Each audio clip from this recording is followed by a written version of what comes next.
Ladies and gentlemen, may I have your kind attention, please? We are about to begin the workshop. Before we get started, I would like to kindly remind all of the participants to mute your microphone to avoid interruption. You are encouraged to open your camera throughout the session, but it is not compulsory. We also hope that you are able to attend both sessions and complete this workshop from the beginning until the end. Thank you for your cooperation.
Hello? Can everyone hear me?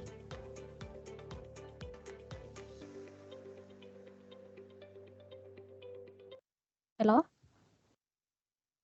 Can everyone hear me? Okay. Yes. So, good morning, everyone. Welcome to our second online workshop entitled how to Moot legal research and memorial submission. My name is Angelica Juin Anakpai. I am the first year law student from Univa and I will be your MC for today's workshop.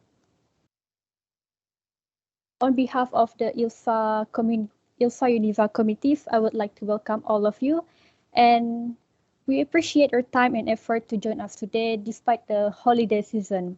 May I know how everyone is doing right now? Tell us what you feel in the chat box. You can do any reaction maybe.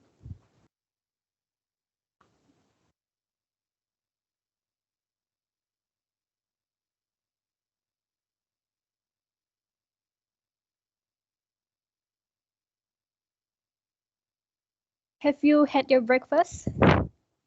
Sudah makan kah semua? Belum.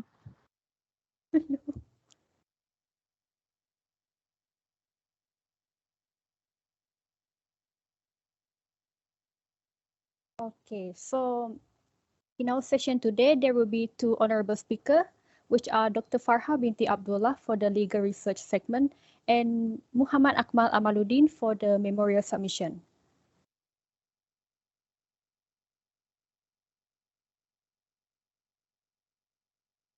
So while waiting for our first speaker to arrive, let me briefly introduce you to our first speaker, Dr. Farha binti Abdullah.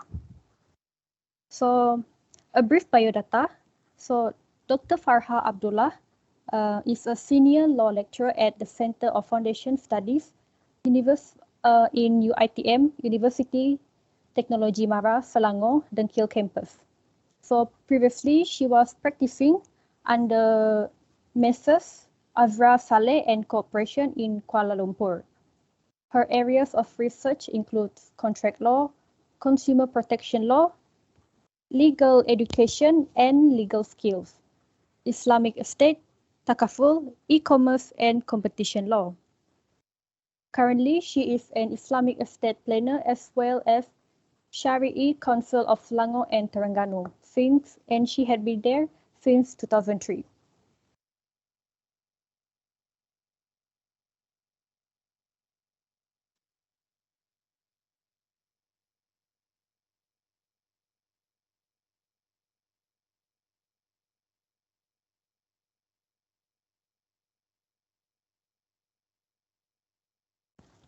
Dear participants, we are still currently waiting for our first speaker to enter the room. We will begin once she enters our Microsoft team. Thank you so much for your patience.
Ladies and gentlemen, Dr. Farha is here.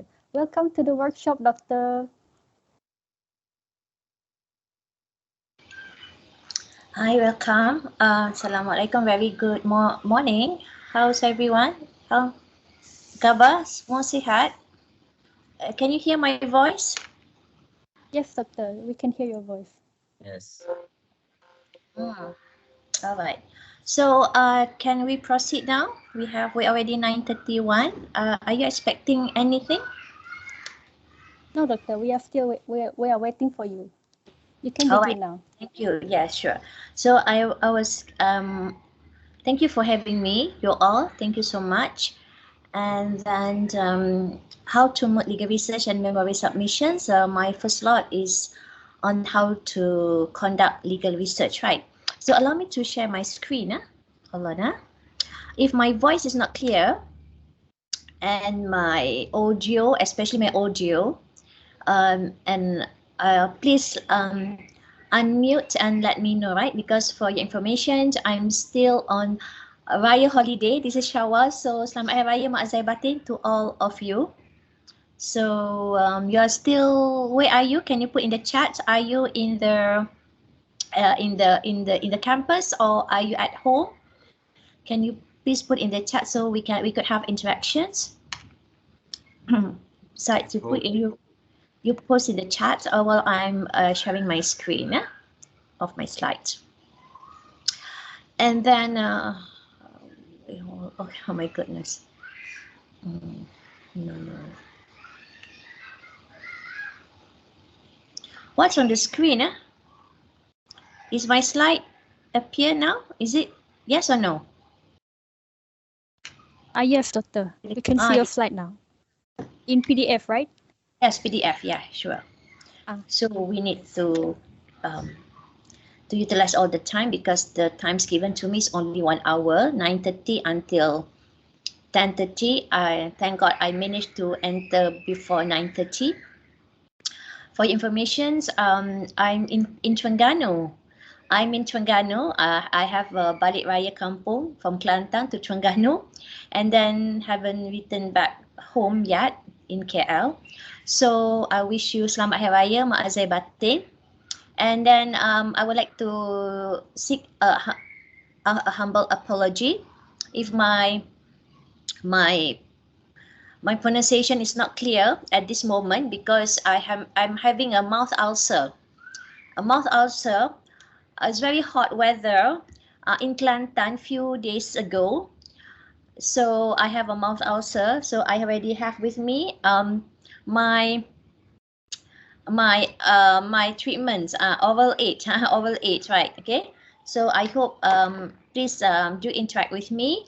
Give like emoticon so that it will boost my spirit to share with you on how to conduct legal research. And of course, there will be another speaker to share with you on how to do a memorial submissions, right? Okay. So I think your MC already briefed to me. Have introduced me just now, isn't it?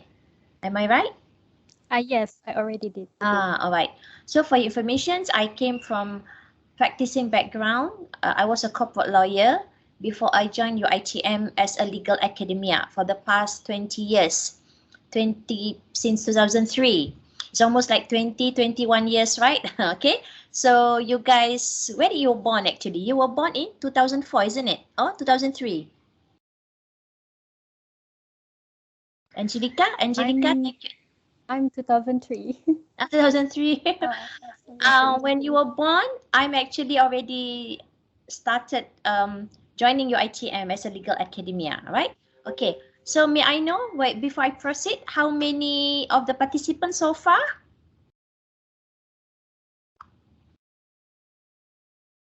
Is it 40 counting? 40 and still counting. Right now there's 36, including doctor, for around 35. 35. So may I know the audience, mostly UNISA international law students, right? Who are joining the competition, mooting competitions, who are here. And is there any international students here from Indonesia?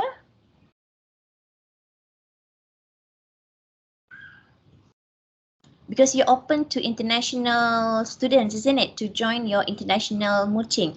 I think this is really good. I give a credit to Ilsa, Uniza, right, for having this very grand competition, international competitions. All right. So without further ado, because I have only 1 hour, as you know that to conduct legal research is really deep. It needs more than few hours. It need like 1/2 day, 1 day just for legal research, because and after that it's a long process, my dear. To master legal research is a long process over the years. You need to be passion and passionate. Passion and passionate. 2P.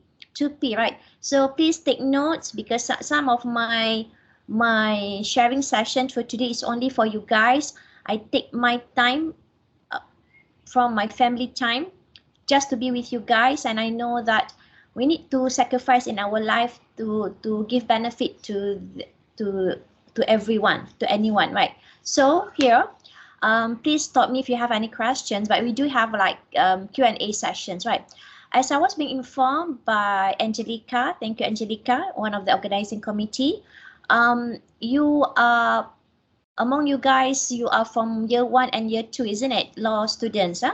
So some of you have a little background, a little basic about legal research, especially I look at a glance the mooting question. It consists of 27 pages. Huh? I received it like a couple of weeks or days, just before Raya. So I just skim it, yeah. So you have to, as you are joining the competitions, you have the power to read the important materials, the keywords, the facts in the what we call it, the problem modes, right here. Yes, international courts of justice case, nuclear hypersonic nuclear missiles. Okay, all this. So you have to read this. It consists of 27 pages, right? Including the cover. But never mind. So all this you have to go through, discuss in team. You have to work in team. Legal research is actually you have to work in team. Okay, coming back to my introduction, is actually that you are in year 1 until year 3, if I'm not mistaken. So maybe some of you have already learned about international law. There are 2 types of international law. We have private international law and we have public international law. So in regards to your Moot's problem, I consider it as a public international law, right? Because it's relating to nuclear missiles, okay, hypersonic nuclear missiles. Okay, so I have to be specific and be focused so that everyone will get the benefits. And then this is actually, I hope that you at this moment, you are all right, okay, satisfied, good, doing great, passionate, and madly in love with law. Because why? Because in order to become a legalpreneurs, you need to involve in this kind of mooting competition, because it will sharpen your legal skills, legal talents, because you want to be a legalpreneurs, right? And then of course I share a bit about my experience, my humble experience. I did join international mooting competition when I was a law student in IIUM, International Islamic University of Malaysia. So of course, I have to read a lot. And then so many authorities, treaties, statutes, all that, the textbook, secondary sources, journals, or what's not. So you have to bear with that. So you have to madly love in law. And then, of course, I don't want you to have in 8 and the rest category, right? Because you are madly in love in law, you are doing great. This is the process of becoming a legalpreneurs, great legal minds. Now, coming back to our important discussion is about international humanitarian law, Moot competition. And of course, you have to recall our vision and purpose, yeah, to make this world a better place for everyone. And the purpose is to to contribute to international law education. That's why we have this mooting competition, to give awareness, legal awareness to the public. Since you have YouTube, right? You record these slots, right? And it will be useful for any law students who wish to be like you, to join in mooting competition. This one, it gives you many skills. Not only mooting, my dear all. It's about teamwork. It's about empathy. It's about time management. It's about reading techniques, writing skills, all in, right? Because in legalpreneur business, we have to work in team. We have to work with partners, right? We cannot work alone in isolation. So this is what one of the activities that I really encourage my law student, doesn't matter from UNISA, UKM, UM, because my students, they are all over all faculty of law in Malaysia. They are like in UITM, UM, UKM, UNISA, right? So like Angelica is actually one of my students, right? So of course, we need to promote, to enhance, foster mutual understanding, and to promote social responsibility of the students about international law. International is very important. For example, we follow the current news, like our Malaysians have been returned to Malaysia from Sudan, right? Because of the crisis in Sudan. So that's involved public international law, right? It affects peace and harmony, right? So that's why when we learn about public international law, it broaden our horizons. We become more sharp, yeah. All right. But of course, always be tactful and be humble. All right. So this is the whole process of understanding law, because I'm teaching legal research in UITM. So all this, like it has within one semester, okay. And of course, this one is we have like from foundation level up to the degree level, that including postgraduate level. Now this one, actually one of my topics is actually understanding case law. And of course, you actually, when you do the legal submission, when you want to do submission, you have to, of course, read the cases. The authorities may come from the primary sources, as you know, right? Primary sources may come from the statutes, from the legislations, and of course, cases from unwritten law. So when we talk about case law, of course, number one is actually you must understand the material fact. Even in 27 pages, you have to read what really happened in this order. Okay, what really happened? Okay, what happened? So of course, it's concerning hypersonic nuclear missiles between these two republics. Okay, one republic of this and this United Provinces of Rosanna. So you have to start from paragraph 1, identify the material fact until the last paragraph, until the last page. Don't ever leave unattended, right? Being a lawyer, you have to be meticulous. Very pay attention to the little small details, small in details. Okay, so read. When there's a techniques actually. I don't want you to be overwhelmed. So you have to have a mutual cooperation between your team members. How many team members you know you already set up? You have your own team members, right? So, and of course, after that, once you understand the material facts, number 2, you have to derive legal issues. Yeah, legal issues. And after that, sources of law. Okay, sources of law is very important. What are the sources of law in the public international law in respect to the hypersonic nuclear missiles? Okay. Now, because I'm talking about legal research, I cannot get away with not talking about this. I have to. This is a very basic. Because some of you actually come from year 1, right? So you have no idea. Because I have to take into account there are some of you who have no very little background about public international law. So it doesn't matter what kind of the areas of law, you have to start from the basic stages. Basic stage is actually whatever problem comes to you. For example, you have this 2023 Moots problem, right? So you have to understand, read how to read. There's a techniques that I will be sharing to you later on. After you understand the material facts, number 2, there's legal issues, and you have to narrow down to how many legal issues involved. And after that, try to get the relevant sources of law and how to argue them, how to apply. So that's what legal research is all about. You have to get the raw materials from the research that you have embarked. But how you can afford to get the material if you don't know how to conduct legal research, right? Legal research is a very unique way because we are from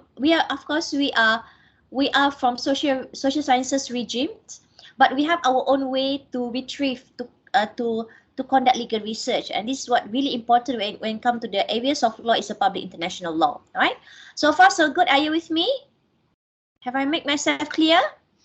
Yes. All right. So this is actually a pattern. Okay. I want to take important keywords here. Pattern.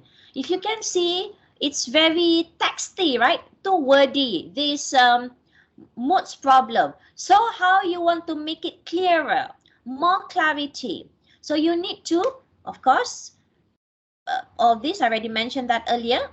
Okay. You have to do the fact collection. Fact collection. You collect all the relevant facts in this Moot problem. What is actually the relevant facts? Keywords, the important and repetitious words which are important in this dispute. All right. And then number 2, you have to use of 5W and 1H. What is 5W? As you know, can put in the chat. You know it already, even from the secondary school. Who, why, where, what, when, and how. You must find the answer for this 5W and 1H. Always have a focus point. What is this dispute all about? And whom you are representing, your clients. You are which side? Okay? And then once you have gathered all the necessary facts from the informations, and then you re-examine again your facts, make sure that no misunderstanding. You have to read not one time at a glance. No, we have to be meticulous. First reading, second reading, third reading, fourth reading, fifth reading, endlessly until you have already absorbed in your heart that this is actually what this dispute is all about. Because you have to do submissions, right? Written submissions, and of course online oral submissions, right? So, and then if you are of the view that your fact is not enough, of course use again 5W1H re-facts collection until you are already absorbed. Oh, this actually, that's it, I have to stop. Okay, so you need to have a timeline. You need to have a proper deadline for this stage 1 of fact collection. All right, use this is very practical. I'm just throwing you guys a road, right? You have to catch the fish. Okay? I'm not like giving you the fish.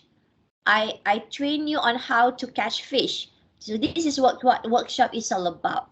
If you want the answer from now, it defeat the purpose of having this workshop.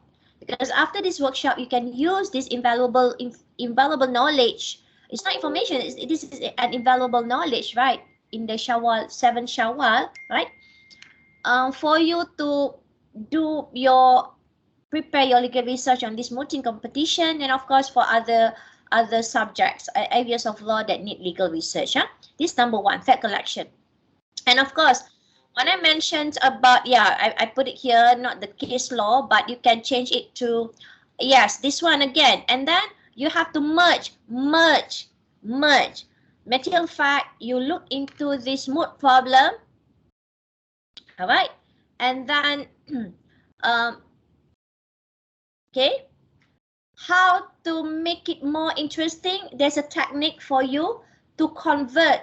Once you highlight the important material facts, and you have to put it in one of the another approach. I'm going to give you the approach later on. And this material fact will trigger legal issues. And then along the way, you have to skim, scan, and identify keywords. And try to, after you identify the keywords, get the relevant sources of law, the literature, the literature, the legal sources, right? And after that, you have to read that literature, match with the material fact. You have to apply it to make into your arguments based on the authority which are in your favors, right? Okay, make sure that you get the right sources of law. Okay, so I'm going to share it with you after this. Yeah. So again, when the second step after the number 1, fact collection. Number 2 is factual, and you have to analyze. From the fact collection, you have to analyze your facts. That's, we call it factual analysis. Yeah. So there are 3 methods that I could share with you at this moment. Number 1 is brainstorming. A group of people like you guys, you have your team members, you have to sit down together and discuss, giving ideas and opinions on the subject matters. Okay, really have to focus on this moot problem. What is all about? Okay, the dispute. What is actually the problem? What is the issue? The issue is inside the problem. We have to identify the issues inside the problem. Okay, the legal issues. Number 2, besides brainstorming, we have to do mind mapping. You can do mind mapping. This is one of the options you can do. Maybe you prefer brainstorming. I think more relaxed. We just list, we just brainstorm, and after that we don't care whether it's important or not. We just list based on our understanding, and after that you look again. Yeah, you revisit. Huh? Number 2, mind mapping. Mind mapping is a kind of diagram constructed based on the central theme or main ideas of the fact. Mind mapping. I love mind mapping. There's you can Google Tony Buzan mind mapping. It's very good. It's really practical even until now. Yeah. Okay. Number 3, WAS system. WAS system is a system that use the collected fact. Collected fact means that you get from this. Okay. You highlight the important because it involve demands, their actions, the damage has been done in terms of hypersonic nuclear missiles, right? So what you could do to overcome this crisis from the law, from the public international law perspective, right? And then and then after that you categorize into subtopic. You're the one who determine the subtopic, not the organizer, not the speaker myself, but you. You have to present it to us, to the juries, right? Okay. So it's up to you. You may Google, you may check. There are many YouTube out there can explain further about brainstorming or mind mapping or WAS system. I just throwing you an ideas so that you know, oh, this is what we have to do. So you ask your team members, what do you have to choose? Either one or more combination. It's up to you. Yeah. So because why? Because we have to get that facts, important fact, and we have to analyze the facts. Yeah. So now again, when we talk about the nuclear, right? Of course, it's there's one big issue, nuclear, right? And then that's the course of action. It's about even the topic has already give you an idea. Even you haven't finished reading it yet. Okay. It's about the I only have half an hour. Okay.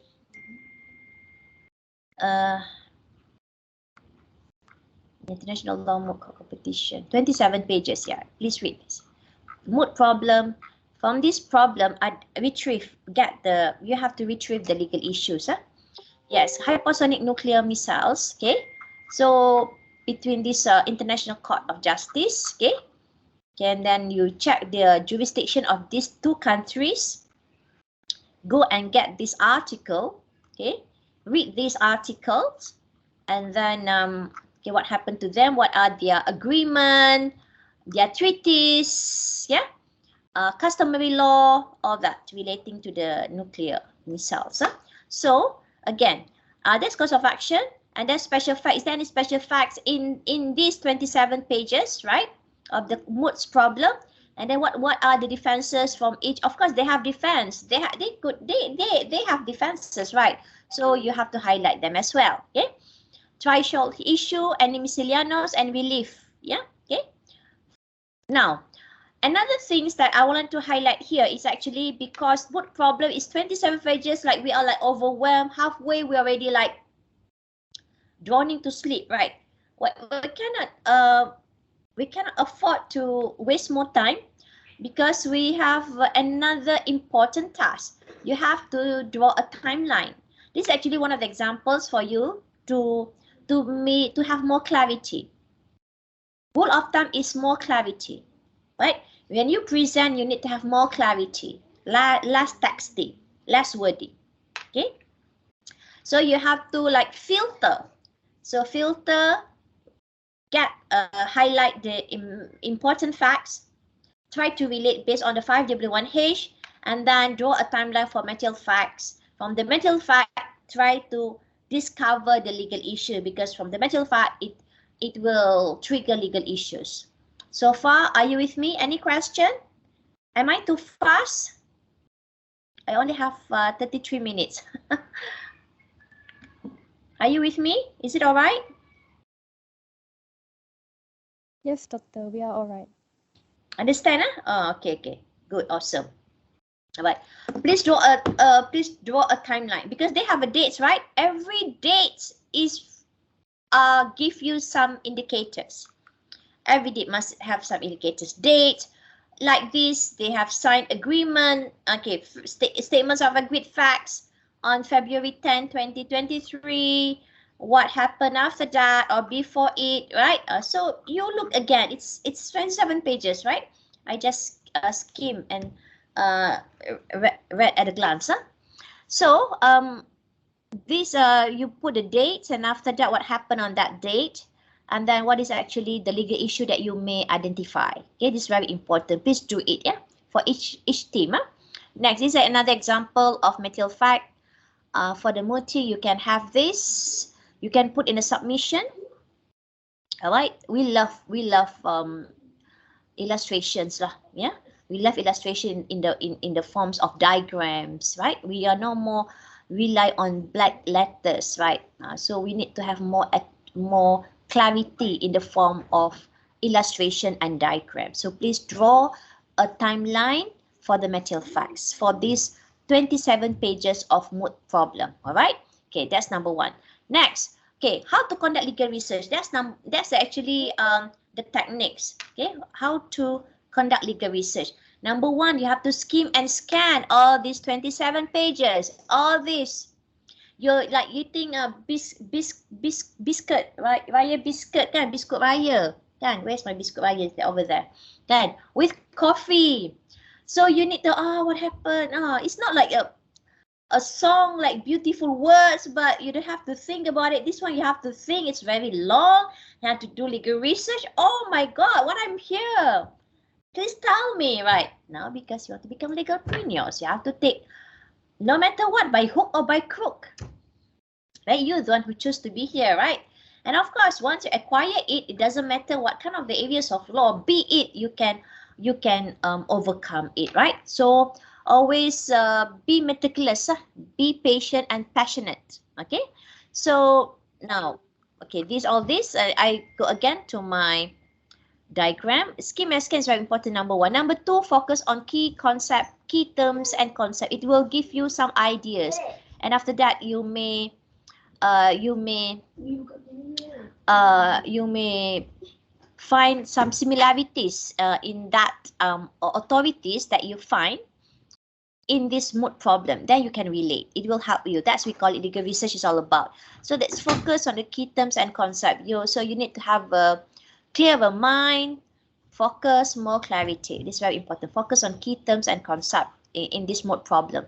And of course, take note. You have to take note. I know I have my iPad. I use my notability. It's up to you. Doesn't if you like IT savvy or you are like old traditional person, you like to use pen. You know, I'm also use this.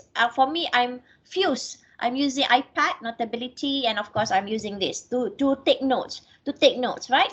Because I need to reaffirm myself. I have to understand the situation myself when it comes to the mood problem, because I have to present. I have to present. Because you have your clients, and of course, when you represent your client, you have to understand your client's problem, and you have to identify legal issues and find the relevant authorities to support the arguments, right? Okay. And number four, use search tools. Search tools. Search tool is very important. Okay. What is actually search tool that we are talking about? Yeah, hold on. Okay. Yeah, if you are on online database, search tool, we have online database. Yeah, I think Uniza, you have subscribed online database, isn't it? Right? Lexis Advance, in online. Okay. So use search tool to quickly find the most relevant information. This may include advanced search features. You learn how to, there are tutorial on how to use advanced search features, filters and search operators. Use that in relating to our problem of hypersonic nuclear disputes, right? Okay, use that. So we are here. Search tool, it could be online resources and online database and resources. Use that. Have to use search tool to quickly find the most relevant information. Have that skill. Boolean, B-O-O-L-E-N, Boolean. Okay, Boolean. Okay, Boolean search. Okay, okay. So next, do you aware of that? Boolean, B-O-O-L-E-A-N, B-O-O-L-E-A-N. I think you just jot down first, and after that, when you go to Lexis Advance, try to search in YouTube, maybe share with you on how to use Boolean operators. Okay, that's another search, one of the important search tools. And that number 6, use summary. Summaries and abstracts. Summaries and abstract. When you get the articles, read the abstract, scan the abstract, whether that article is relevant to you or not. If it's not relevant, don't read that article, because being a we call that, we have to be smart. Being a very good researcher, we have to be smart. We have to filter not important articles or materials, right? So when you read the abstract, you already downloaded it, read the abstract, scanning, yeah. If it's useful to your research, and of course use summaries as well, get it, okay, download it, and then you can read that article in full. That's how we do things, right? We don't simply download everything and we read everything. No, sometimes when we download, there are certain articles which are not important, but we overlook, right? We think it's relevant because of the title, but when we downloaded it, and then we read it, and then we discover that it's not really that help us so much. So we don't want. So please use summaries and abstract and read the findings, whether it's really whether it's relevant or not to our context in this mood problem, right? And then the number 6, 1, 2, 3, 4, 5, 6, we are 6. Use a structured approach as outlined. It will help you organize and focus your effort on the most relevant information. Okay. So next, and all this is a long process, my dear. Remember to take break because we don't want to be overwhelmed. I know this very long, tiring, and we are going to be dusty. You know, we are like overwhelmed. So we don't want that. Because I don't want you to burn out. As I mentioned to you, you already feel like, oh, so many work to do. I'm going to quit now. No, I don't want you to have this burnout and decrease productivity. Remember to take breaks along the way and pace yourself as you go through these are the research process that you have to undergo. All right. So far, are you with me? Any question? Any question? There is one question in the chat box. Do you want to answer now or wait? Maybe okay. You just collect the Q&A. After that, let me finish my presentation. After that, I will go through the Q&A. Right? Okay. Meanwhile, the audience may write the question in the chat box in the chat. Right? So I will refer to it. Okay. You just compile and just remind me again, because I cannot see the chat because I'm referring. I just only see my slides. Is it all right with you guys? With you all? Yeah, sure, Ate. All right, good. Now next, when I mentioned about this, how to conduct legal research, another question is how to do legal research effectively. Yeah, how to do legal research effectively, right? So, this actually, yeah, of course, you need to. Yeah, for this actually.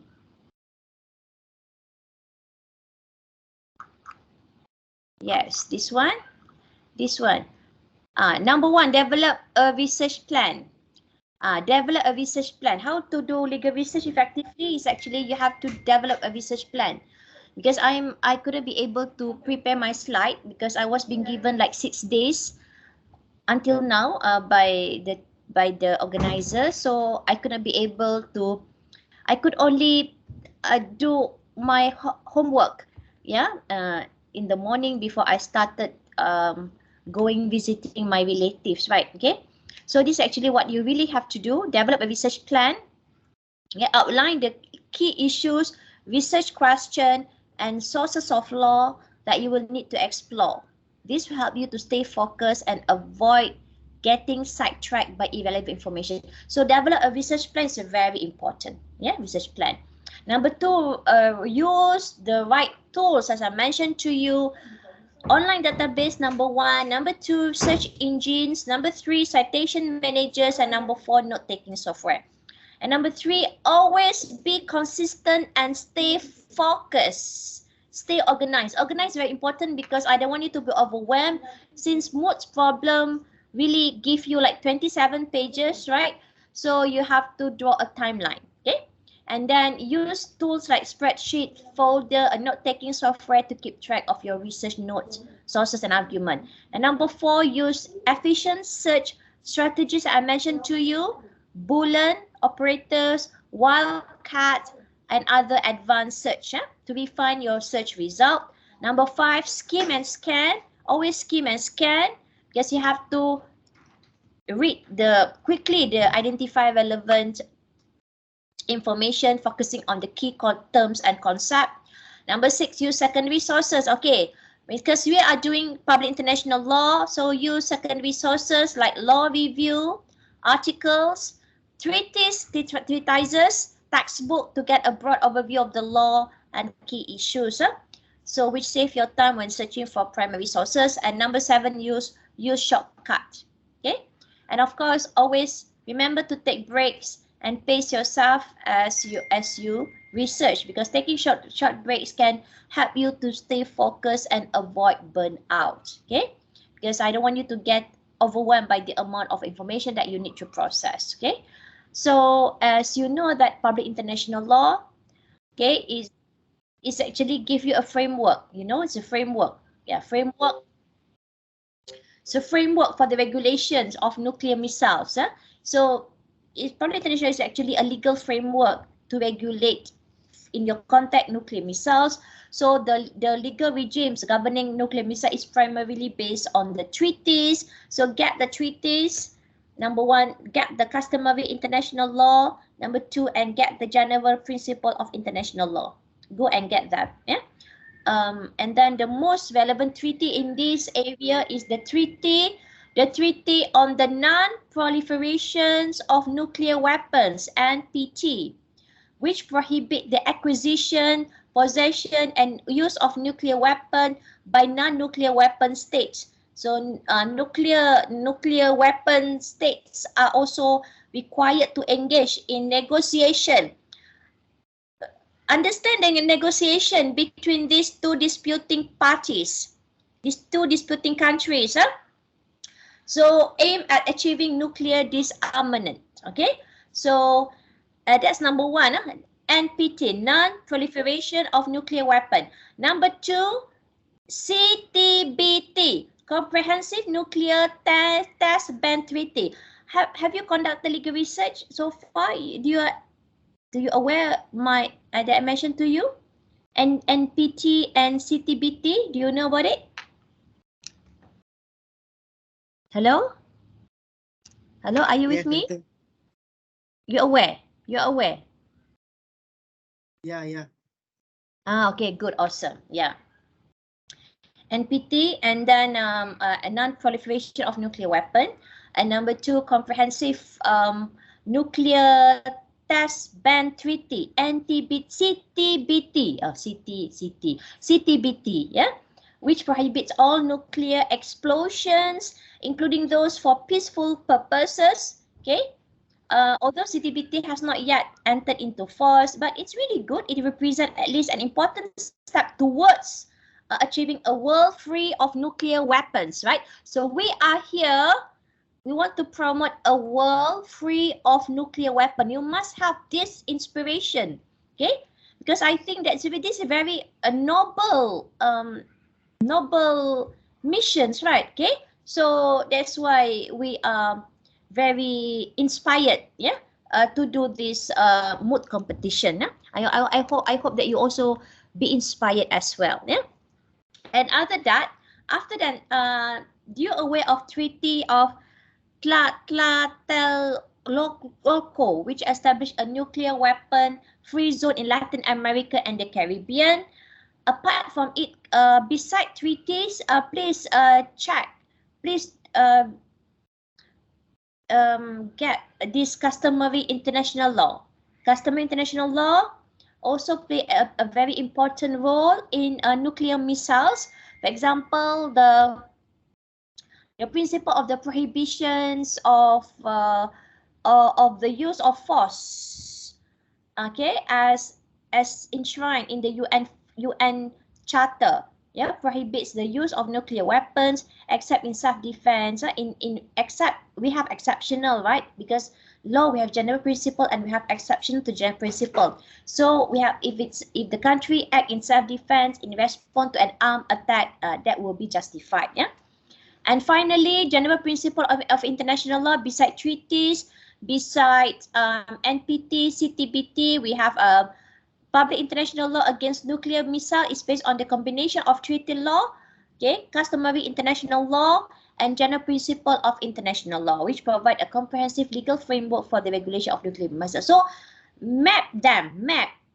try to merge them to find some pattern, okay, an indicator for us to support your arguments, all right?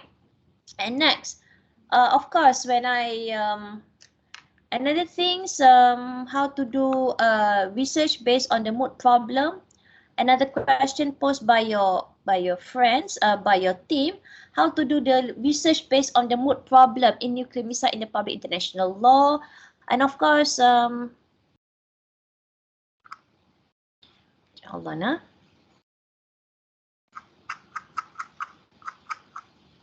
This one, read and understand the mood problem. This we have 27 pages, read them, okay? what happened to these two disputing countries. And then number 2, identify relevant sources of law. And number 3, conduct legal research. Okay, start with the secondary sources first. I advise you to start with secondary sources, such as scholarly article you may get from Google Scholar, online database like Lexis Advanced, Hair in Online, what else? Westlaw, yeah, to get an understanding of the legal issues and the relevant legal framework. And after you conduct legal research, must have a certain deadline. You have a time frame for it, and after that you go to the step 4, analyze and apply the law. So once you have identified the relevant legal provisions and precedent, analyze and apply them to the moot problem. And then number 5, develop your arguments based on your legal research and analysis. Develop your arguments and positions on the issue raised in the moot problem. Consider both legal and policy arguments and anticipate counter argument. This is very important. Yeah, don't overlook this.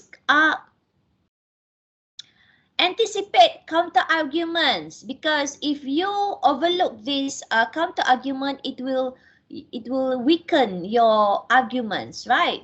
And anticipate counter arguments that your opponents may raise. Always have what are actually my weakness from my side, what actually their strength. So this we call it counter arguments that your opponents may raise, right? So in terms of irregularities, in terms of technical flaws, for example, in the public international law, is there any gap? Is there any flaws? Is there any shortcomings? Is there any challenges, right? Okay. Is there any defenses? Okay, you have to raise that. That's we call it threshold issues. Anticipate counter arguments that your opponents may raise, and then support your argument. You have to polish your arguments with evidence from your legal research as well as factual evidence from the moot problem to support your argument. All right. So next, I think what else that another thing that I would like to share with you is the importance of time management. Yes, time management is very important, my dear. Always have this time management to do your legal research, and then when you want to analyze and apply the law, and then when you want to develop your arguments, also need time for it. And then when you want to support argument, this you have to polish it until the competition day. All right. And then time management is very important. So again, another question posed to me, would it be fun if you could share your experience, what you have gone through as a legal researcher? Well, as for me, I always have everything. I always try my level best. I will discuss with my team, okay, because we work in team, right? I will discuss with my team. We will discover our strengths and what will be our strengths. So if he or she could do faster about it, so he or she could be assigned to that role. For example, like there are many authorities, so we divided the authorities among ourselves, and we give time frame for us to meet again to discuss and then to write notes, right? The other team, she's very good in writing her notes, so once we discuss, we elaborate that, we summarize verbally to her, and she will prepare notes, right? So we all will refer to that notes, but everyone must present during that discussion. All right. So again, beside that, for me, it's very important. Effort, hard work, sacrifice. But before that, the other thing is actually finding the right sources, understanding complex legal concept, and then time management. Okay, and then staying organized and critical thinking is very important. That's the things that I have to know. Critical thinking is very important. Yeah, very important to have this critical thinking, because it's like you are solving the adult problem. All right. Okay. So this is actually what of the this one, you check all this. Okay. The military installation at risk. Okay. All this you could do it. Okay. So any question? So what else? Yes, I think another important thing is actually the Okay, hold on. We call it beside critical thinking, we need to do the writing skill. Writing skill is very important. Beside legal research, please improve your writing skill. Yeah, writing skills involve, of course, it's a long process. It's how to write a legal brief, memos, other document that effectively communicate complex legal complex legal concepts. So it's very important for us. We have a very important tool to help our writing skills, such as Quillboard, Grammarly, Academic Bank. I'm using them, when I want to write submission. So I think it's and then you need to have we call it strong writing skill. Okay. What else? To effectively convey your legal arguments and make a compelling case. So overall, I already have 10 minutes left. Legal research requires a combination of skills, including strong analytical, organizational, and critical thinking abilities, as well as in-depth understanding of legal principles and concepts. It can be challenging, but also highly rewarding when you are able to make a compelling legal argument and support it with strong evidence. Okay, so the slide is actually not for my slide. I give credit to one of the my friends, Miss Maizan. Okay, she has a law firm, so then we invited her to give us a talk to our students, right? So this is one of the slide, and then the credit goes to her. So I think her slide is very useful, right? So it doesn't matter whatever we are doing, so we need to have efforts, hard works, working smart, sacrifice, like you sacrifice your shower. Same goes to me. I give my heart, my soul, my time to you, and of course prayers from your parents, from God, and of course doing good deeds and God mercy. Okay, and then other than that, let me share with you some resources that can be used to conduct legal research, international law. Some of most commonly used resources, like okay, I put it here. This one. Okay, you may get this. Okay, number one, treaties and international agreements. Okay, you may get this. Okay. This can be found in the official gazettes of countries, official websites of international organizations, or online treaty databases like the United Nations Treaty Collections or the Treaty Database of the Ministry of Foreign Affairs of the Netherlands. Number two, customary international law. Okay, and I'm sure you have that in details. Number three, case law. We have, please refer case law in international courts and tribunal issues, decisions that clarify and interpret international law. The decision of this court can be found on their official websites or on a commercial database like LexisNexis and Westlaw. Number four, scholarly articles and books. Yeah. So because these authorities, these sources can analyze and interpret international law, they can be found in academic journals, libraries, or online databases like JSTOR and Head-in Online. Okay, this one I already highlight for you guys for point number 3 and point number 4, JSTOR and Head-in Online. Okay, and then number 5, official government documents. Government publish official document that reflects their stand, their position on international law issues. So this include white papers, diplomatic notes, statement by government officials. So I want you to categorize, okay, like you do. Beside mind mapping, we can use West system. Okay, West system for this official government documents, for the fact collection, okay, and fact analysis. And then last but not least, don't forget NGO, non-governmental organizations. Believe me, they are often publish reports and other materials that analyze and advocate for changes in international law. Some of the most prominent NGOs in the field of international law include Amnesty International, Human Rights Watch, and the International Committee of the Red Cross. Yeah. Okay. I have 6 minutes left. So these are all But don't make it so exhaustive. There are many more, but at least you can start somewhere from here. Okay, and after that, if you find other source of law, secondary sources that they give you another hint, or get and find this, read these primary sources, it will add more to your relevant authorities, right? Okay. Now next, what else? Okay, these are all treaties. Where you can find it? Yeah, online. You can snap this treaty. I think it's YouTube, right? You can watch again this recording. Yeah, it's in YouTube of Ilsa Yuniza. Treaties, number 1, treaties and international agreements, United Nations treaty collections, and then treaty database of the Ministry of Foreign Affairs of the Netherlands. Number 2, customary international law commission's website on the identification of customary international law. And then don't forget to read the Oxford reports on international law. And of course, please look again the legal dictionary and legal thesaurus. Okay. Number 3, case law.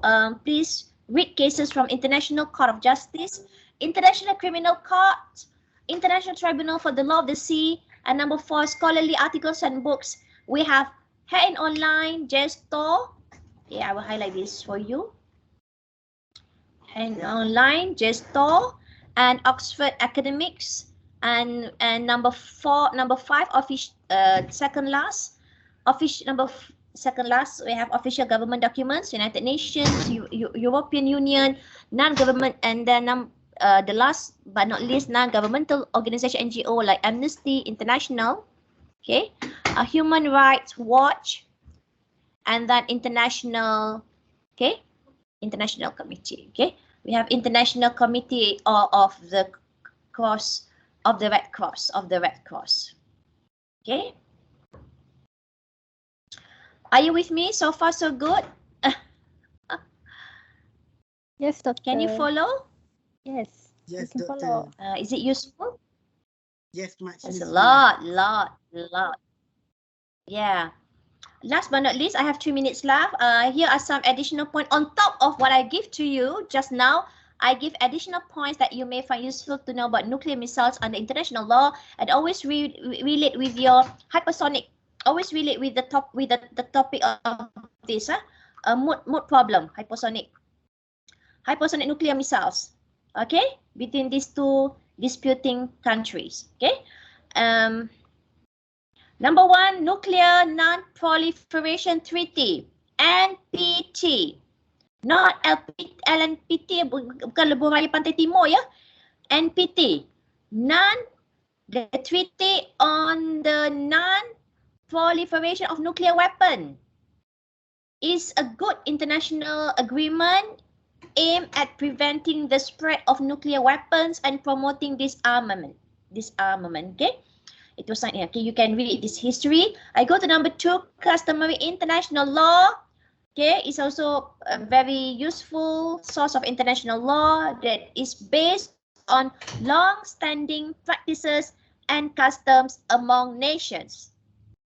Okay, so the prohibition of the use of nuclear. Okay, it is actually part of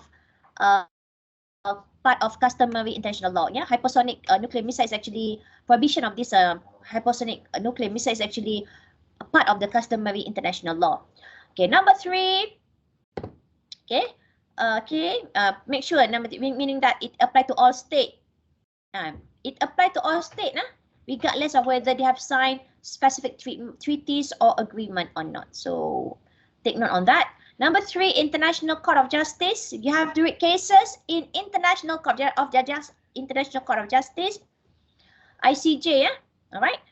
It's the primary judicial organ of the United Nations, and don't forget the role of United Nations. Okay, and this ICJ has the authority to adjudicate dispute between nations, between disputing states. So these are the history. You may read this. Number 4, humanitarian consequences of nuclear weapon. In recent years, they has so please read this. ICAN stands for the International Campaign to Abolish Nuclear Weapon. Yeah, here. We are here, right? So a coalition of non-governmental organizations has been advocating for the adoptions of a treaty to ban nuclear weapons. Okay, It was adopted by the United Nations General Assembly in 2017. So you read this, all this for, you have so many important works to be done, right? All this, I just throw it you and let's get cracking after this, right? So these are few points to keep in mind when researching nuclear missiles under public international law, right? Remember, the goal of your mooting competition is to convey your research findings and your conclusion clearly and effectively. This is my conclusion, right? And focus on the key points of your research. Remember 5W1H, and remember to cite your sources correctly and accurately throughout your research. And this is last but not least, the role of the United Nations that I mentioned to you earlier. All right, so get the history of the United Nations. What are their role to address the issue of nuclear missiles? So the most important of this is the International Atomic Energy Agency, IAEA, which is responsible for promoting the peaceful use of nuclear energy and verifying compliance with nuclear, we are here, nuclear non-proliferation obligations, okay? So you read this UN Security Council, okay, and they play very important role in combating nuclear missile under Chapter 7 of the UN Charter. All right, go and get this, read that, download this, okay? And then what else? They have the proliferation of nuclear weapon and their deliveries. For example, they have in Resolution 1540 in 2004 authority, back in 2004, Resolution 1540 requires all states to prevent the proliferation of nuclear, chemical, and biological weapons, as well as their means of delivery to non-state actors. And then, okay, that's it. I think I rest my case already. 10:31. I think I have to stop now. I think you can do it, no problem. This one of important view in Switzerland. Okay. Okay, so we went there for Europe trip last year. So this is actually just share a bit with you, a humble side for myself. So this is actually when after my, I was called to the bar. Diterima masuk sebagai peguam bela dan peguam cara back in 2000, in the year of 2002, I think, if I'm not mistaken, 2002 or 2002, 2001 or 2002. 2001 or 2, something like that. It's more than 20 years ago. And then I ceased practicing after I joined UiTM and becoming a legal academia. No matter what, I think law is a very important tool for peace and harmony, of course, to promote stability, right? Especially we are here against war, especially nuclear missile whatsoever, because we want to have a very peaceful life, and of course we want to promote peace and harmony. Remember, I mentioned to you earlier, it's about the mission of the public international law. All right, I think I mentioned here. Okay, I already finished my presentation for 1 hour. It's actually always recall this, yeah. Always recall this, that to promote our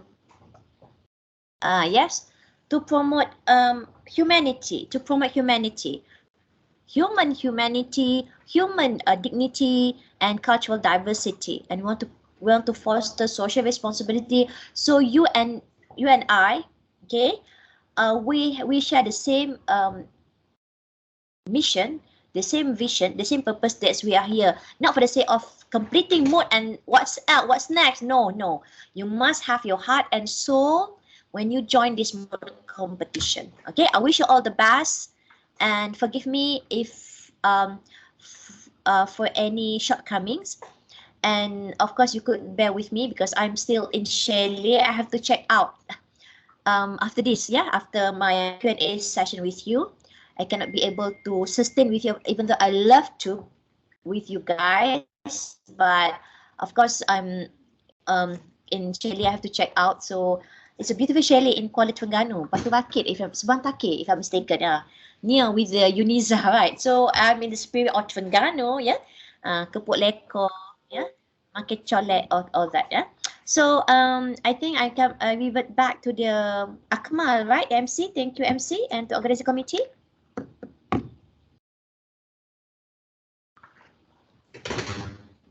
Participants, please give a round of applause to Dr. Farha.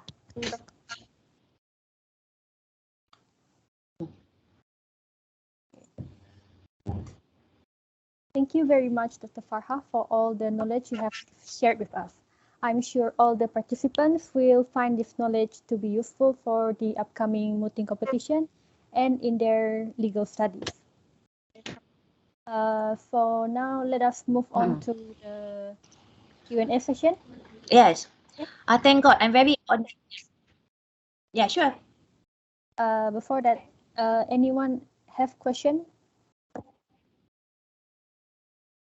Do you understand actually? I'm too fast. I'm so sorry because I was being given 1 hour. Actually, this workshop for my topic could be like 3 to 4 hours. And then we need to have hands-on. All right, to share the online all that. But I was given, I could only share with you the theoretical base, and that's only an overview and suffice, right? But you could do better, right? I'm just giving you a general overview. Please watch again this when you upload in your Uniza YouTube, right? This recording, right? So it could be useful to this Moot competition this year and next following year. So I will get the pahala, yeah. And of course, I give the credit to my late parents. Okay, thank you. So ilmu yang bermanfaat. So that's why when we become a law students, we could do wonders. Any areas of law doesn't matter. I remember I did one private international law, but not public international law when I was practicing in my law in one of the law firm that I meant that Mr. Akmal already mentioned to you just now, right? Is when our client will like to do construction projects, condominium projects in Tehran, Iran. So I was preparing the legal documentations, legal opinions, right? Meeting the clients, all that. So that's a private international law, yeah. So it doesn't matter as long as you acquire any legal basic and very proper legal research, any areas of law you could grab. Okay, you could acquire. But of course, patient and passionate. Sabar dan minat. Passion and passionate. Alright. So any question? Ada soalan? Doctor. Yes. Hello. Can I ask, how can someone be effective? Yes. How can someone be effective in corporate legal authority into the oral argument during moot court competition? How to become how to give a convincing legal arguments when you do over submission. Yes. Isn't it? Oh, for in a mooting competition, isn't it? Is it in the mooting competition or in the litigation? During the competition. I see. May I know who could you introduce yourself first? What's your name? Is it Irfan? Siapa? Yes. Yeah, my name is Irfan. Irfan. Irfan. Because my internet connection, I had Wi-Fi in the chalet, but maybe of the delay kan. Your voice first and then your picture. All right, never mind. So thank you for your question, Irfan. Oh, that's good. I think you are very inspired, yeah, to give a very convincing argument during your moot advocacy competition. Well, I think the most important thing is when you want to talk, we need to have a data. Faham tak? Kita kena ada fakta. If we don't have facts, we need to have substance. The more it's based from your legal research. How good you are in your legal research could determine your persuasive argument. I repeat, how good is when you conduct your legal research, you are very good. You already followed the step that I already shared with you just now. You already look all the relevant sources. You already drawn a timeline, diagram, illustration. You have put yourself. Clarity is the key words. Then you are confident to deliver your argument effortlessly. You got it? It doesn't matter. Let's say you want to appear before Yang Arif. before High Court or Court of Appeal. I myself, I did appear before court, before the judges when I was practicing. I was calm.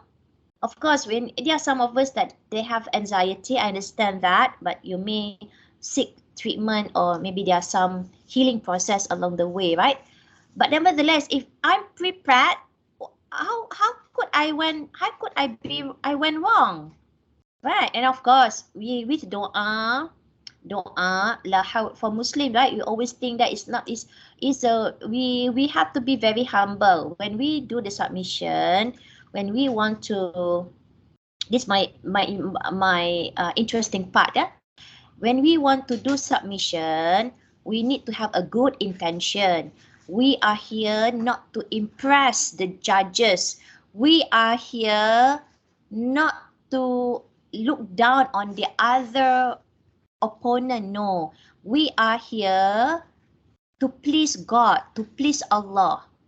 All right, because we want to get God mercy, right?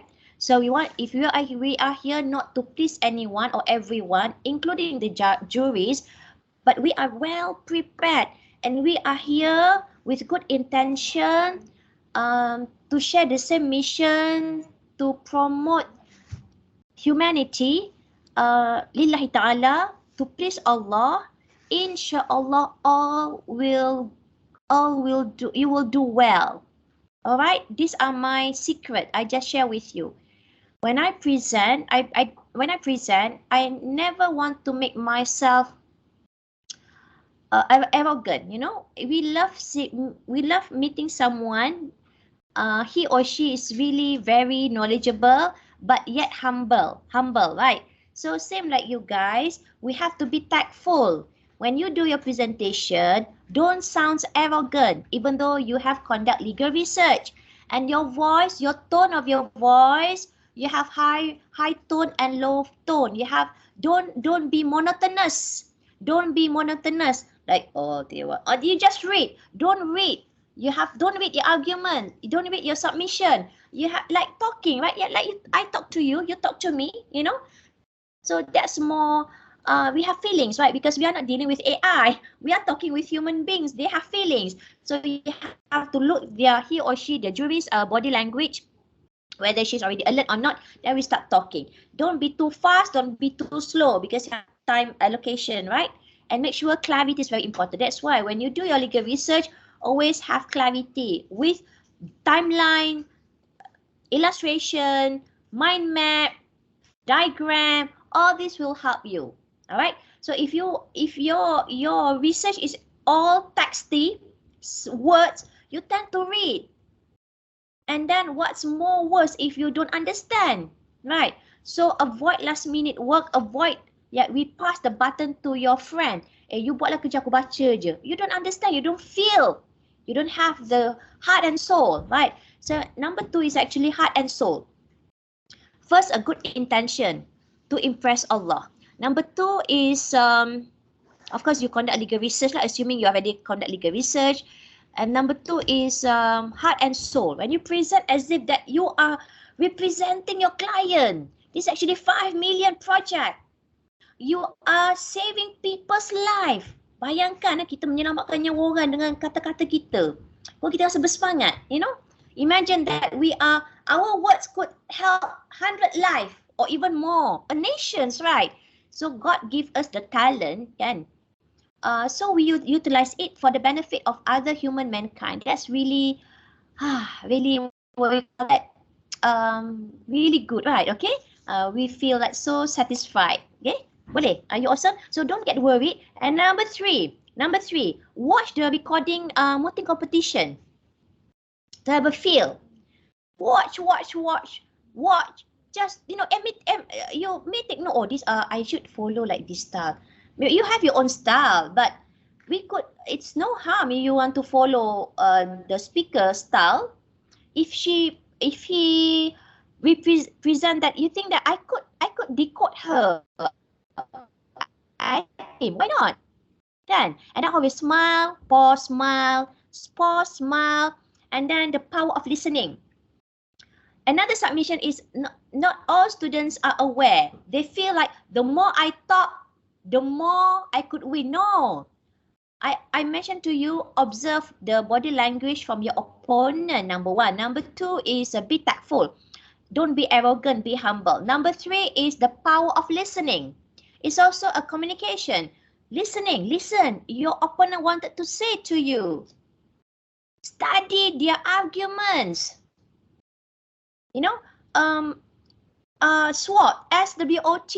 Check their strength, weakness, opportunity, threat. I always do that when I practice, even until now. SWOT, SWOT. I did mention to you just now. SWOT. SWOT. You put a number 4, use for, and then SWOT. List categories. Oh, these under their weakness, their strength, their weakness, their opportunity, their threat. Their threat could be our opportunity. Their opportunity could be our threat in terms of their arguments. Alright? So, all the best, you know. Okay? Yeah, remember, a good intention, buatkan Allah, dapat pahala dapat, skill pun dapat, networking pun dapat, 3 in 1. Tapi kalau kita buat ni, Allah terpaksa, Allah, lecturer suruh, tak ada pilihan lah, you being dragged, and then you are not being enthusiastic, inspired, right? So you are at the losing person because you don't grab this opportunity. Opportunity will never come twice. But history repeats. Yes, history repeats. The damage has been done, but opportunity will not come twice. So utilize, grab all in your experience during campus life. Join mooting, join public speaking competition, join client counseling, join as many as you could, like I did when I was during my law degree students. I involved so many activities, but yet, remember, my dear all, study comes first. Study comes first, no matter what. Study must be your number one. This is actually one of your added value. We call it soft skill. Beside achievement in your of your CGPA, we want that as well. Both, we need all this, right? And of course, not forgetting, be humble, always contribute as in personal. We really like a good servant of God. We serve and respect our parents, right? We love our siblings, right? So take care of your words. We are kind person. Only kind person can make law, and because we need to help people who are being victimized by these culprits, right? Okay. So like this nuclear, okay, missiles. Okay. So any question? Do you understand with that? I share you a very basic, like it take a long process. If you are nervous, you can practice before mirror. Saya practice depan cermin tau. Saya nak bercakap seminit, saya berjam lama saya cakap. I kill person with 3 minutes of our presentation. The first, if we could kill our people with the first 3 minutes of our presentation, after that it's like effortlessly. People could, because we already have their we call that good impression. Smile, check, you always be early, always prepared, stay calm no matter what, stay focused, and you love presentation, you love submission. It doesn't matter whether you are introvert. I'm ambivert, introvert and extrovert. I can do both. Sometimes we like to be alone, right? Sometimes we have to like mingle with people, right? Okay. So itulah. Can you understand? I think some from the international student that I spotted here, right? If I'm not mistaken, I think from Indonesia or what's from other country. Do you understand whatever we have shared? Is it helpful? Yes, Doctor. Yes, Doctor. Yeah. Okay, good, awesome. Any other question? Ada soalan? Doctor, may I ask a question? Sure. Can. No worries. My name is Faris Akmal Rahman. I'm a second year of IR student. So I'm not a law student technically, but so this Moot thing is kind of brand new to me. I don't have any much knowledge about it, but I already knew about public and public international law. So the issue is therefore so I have two questions. my first question is more direct question, is regarding about when doing our research, what are some of the common mistake on doing a research that commonly mistake by the participant, and how should we avoid it? And my second question is more towards the mood problem. So from my understanding, the mood problem already mentioned, you also mentioned about the customary international law, about so there is a part where the Republic of Azura is only the party of the non-proliferation nuclear weapon treaty, and also the nuclear test ban treaty. So I want to incorporate customary international law in it. So what is the first, what is the sources to get these customary international law? Because if you talk about statute and legal authorities, you can find it in the Geneva Convention very straightforward. But when it comes to customary international law, it's a little bit harder to find the right sources. So my question first about that. And the second question is how to kind of like correlated the question, these treaty already been there, and into the customary international law for the memorial submission. Is it clear? Okay. I think you have like, is it 3 questions? First is the mistake on Yeah. when you conduct legal research, right? Number 2, Yeah. customary. You have a different challenges to find customary international law, isn't it? Yeah, the sources. Okay. And then the third one, how to incorporate that into a memorial. Oh, okay. Okay, I will answer the first one. The tricks, how to conduct, we call it the, what are the mistakes? What are the mistakes? Mistakes actually, if we skip the basic stages, we are not meticulous. We left very important sources, we overlook, that will be the mistake. We are careless. We call it careless lah. Meticulous ni maknanya careless. Cuai. Kita tak follow step. Mana tak follow, tak habis lagi. Not finish collecting the data for 5W1H.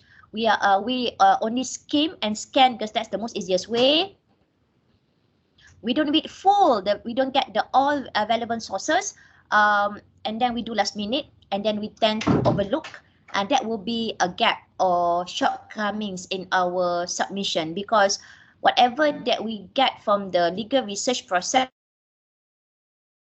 is argument to be prepared for our submissions, right? So that's the mistakes lah. If you are careless, if we are we avoid to be careless, be meticulous, get the right sources. That's number 1. I think mistakes. Everyone could make mistakes, right? But we have to minimize the mistakes, because one, we do mistake and it will be, the other opponent is aware that they could use that as their opportunity to attack us, right? To attack our argument. So please avoid mistake. I hope that mistake is not in our dictionary. That's the last resort. Okay.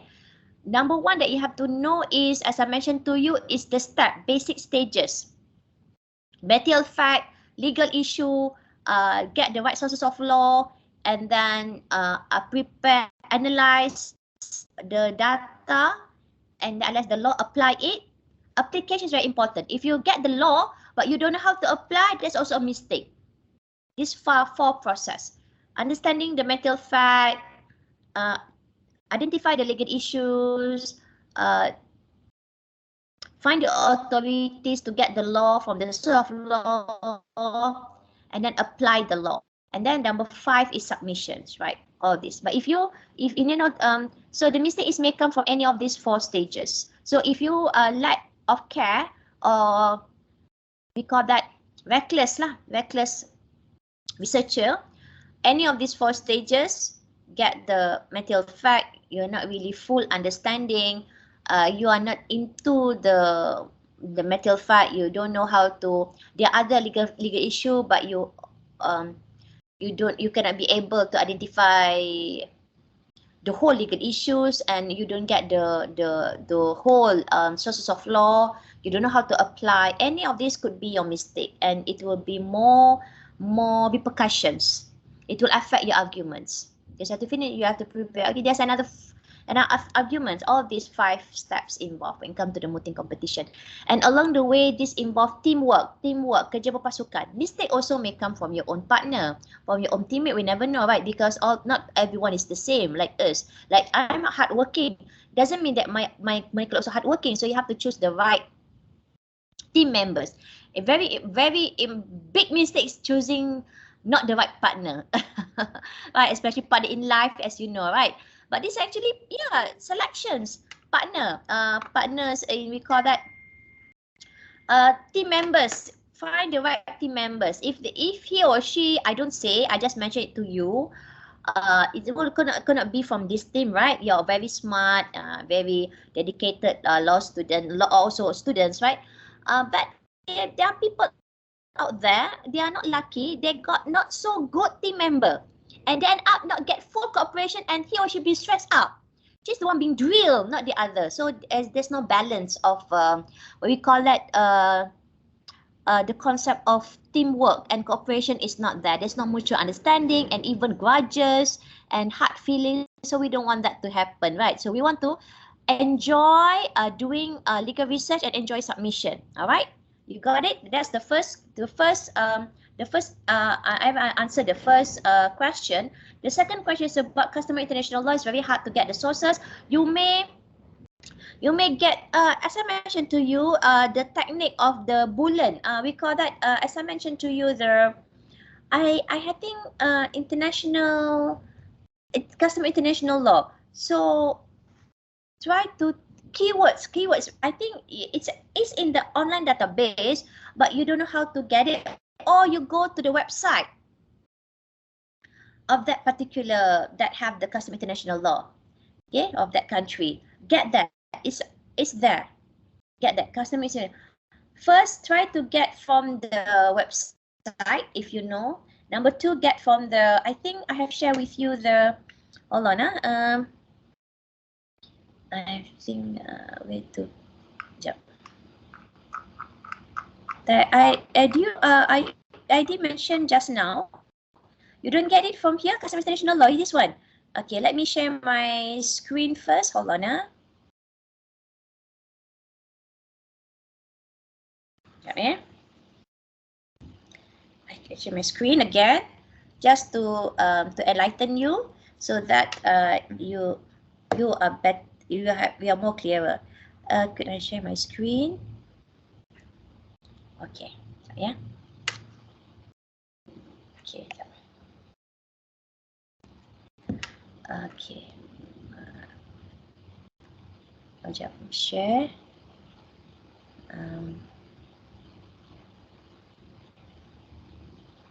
Okay. Okay, this one. Point number 2. You please click this. I will give to you this. I give to the committee for this website. You click this. It will go through the. It will connect with the international law. I think so. It will take us. International Law Commission. Can you see what's on the screen? Is it International Law Commission? We can see the document, but we cannot see the website. Okay, I will share again because it's from pop up another window. Hold on, Okay, I have to stop sharing now. Yeah. When I click this, I repeat, when I click this customary international law link, it give I click here. I repeat, when I click this link of customer international law, and then I will share another window. Hold on, It will come up with this.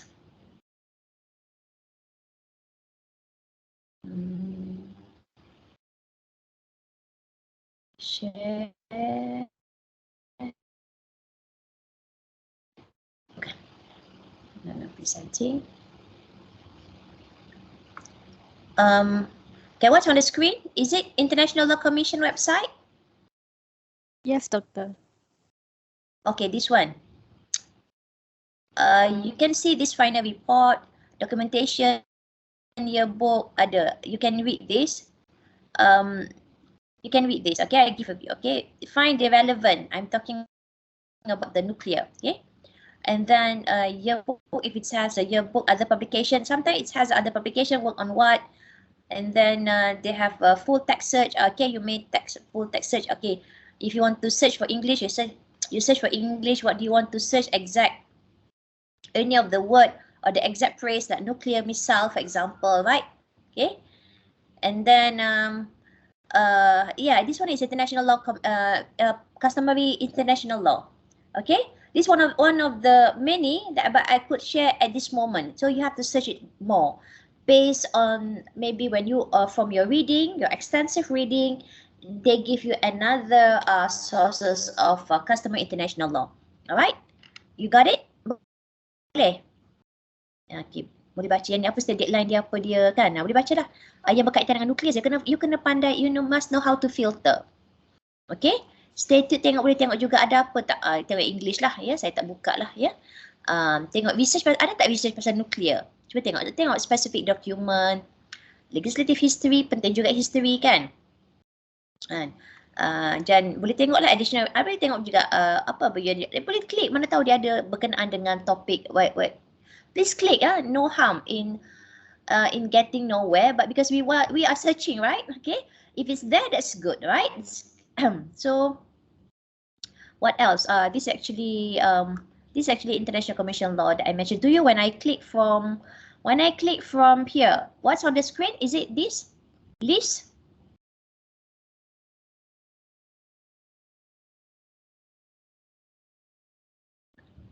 Yeah, doctor. Yeah. Okay. Number 3. Okay, read again. Number three, how to incorporate that memorial. Memorial, as I mentioned to you, it will be because my time is already until 11, and then how to incorporate this memorial, you have to refer to the second slot. There will be another speaker that will share with you memorial submission. I'm only as the first speaker, I will talking about how to conduct legal research. As for your third question, how to incorporate that memorial, it will be dealt by the second speaker. Right after my slot, I'm already master is gone. Finished already, 11:02 a.m. So time constraint for me to share about this. Understand? You can ask further from other speaker next after mine. Boleh? Sorry for the background because we are one family in the chalet. So I'm being with my family, my children. So we are in the midst of packing before we check out before 12 today. Okay, I'm in the chalet in Kuala Terengganu. All right. Okay. Any question? But I'm really grateful because I have a very strong internet connection. We have Wi-Fi here, and thank God, I really like so blessed I could be able to meet you guys and share this important knowledge about how to conduct legal research in the public international law to do your moot problem. Do you understand? Any question? Last question, please. Ada soalan lagi? It comes towards the end. Okay ke? So don't worry, Faris. Kalau nak incorporate tu tak faham, tak clear, tak apa. It's just a beginning. Everything must have a beginning kan? Setiap yang kita berlaku ni mesti ada permulaan kan? So boleh refer to the second speaker. We have workshop until noon, and if I'm mistaken, after my slot, we have another slot, right? The second submission. Because I was given a slot on how to conduct legal research. As for the memo submission, will be dealt by the second speaker. So I'm the first speaker. Okay, you got it? Ada soalan? Okay ke you all? Yes, doctor. Okay, got it. All right. My coffee is cold. I'm making coffee. I'm ready. Cold already. All right, because I'm focusing on you guys. So focus is very important. All right. So don't worry, I will share this with you. Another thing is that I want to see in the chat box. Okay, last I give you. Do you want to know? But this one very brief. Don't worry. Can, doctor. Yeah. Okay, I want to know, and you put in the chat. Did any one of you a very brief survey? You put in the chat, yes or no only. Have you ever tried GPT? Put in the chat. Yes or no? That's it.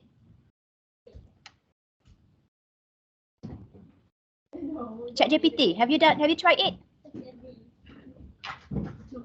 Yes or no?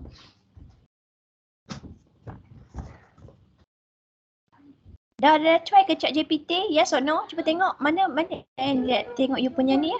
Chat. Saya tak jumpa chat. Berapa ramai yang dah try ChatGPT? Dah ke? Dah. Ada yang tak tahu pasal ChatGPT? Siapa yang tak pernah guna ChatGPT?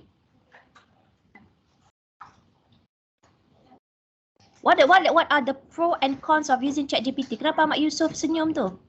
Kenapa? It can be good and worst thing for students, such as cheating and more. Yeah, if you use it for illegal purpose like plagiarism, of course, it doesn't have to wait until ChatGPT. Copy paste is seasonal, right? You don't have to wait until ChatGPT. ChatGPT is good, but you have to use it wisely. You have to relate with how to avoid plagiarism. Use ChatGPT in your Moot. In ChatGPT you have to know how to ask the right question. If you need to have another skill when you embrace ChatGPT, all right? But of course, again, based on your intention, not here to plagiarize. You have to relate with your context, number one, so that, and then use when you relate, you will avoid from relying too much on ChatGPT. So that will be avoid. We want to rule out plagiarism. Use ChatGPT. Of course, they are AI, but the another weakness is actually ChatGPT is until September.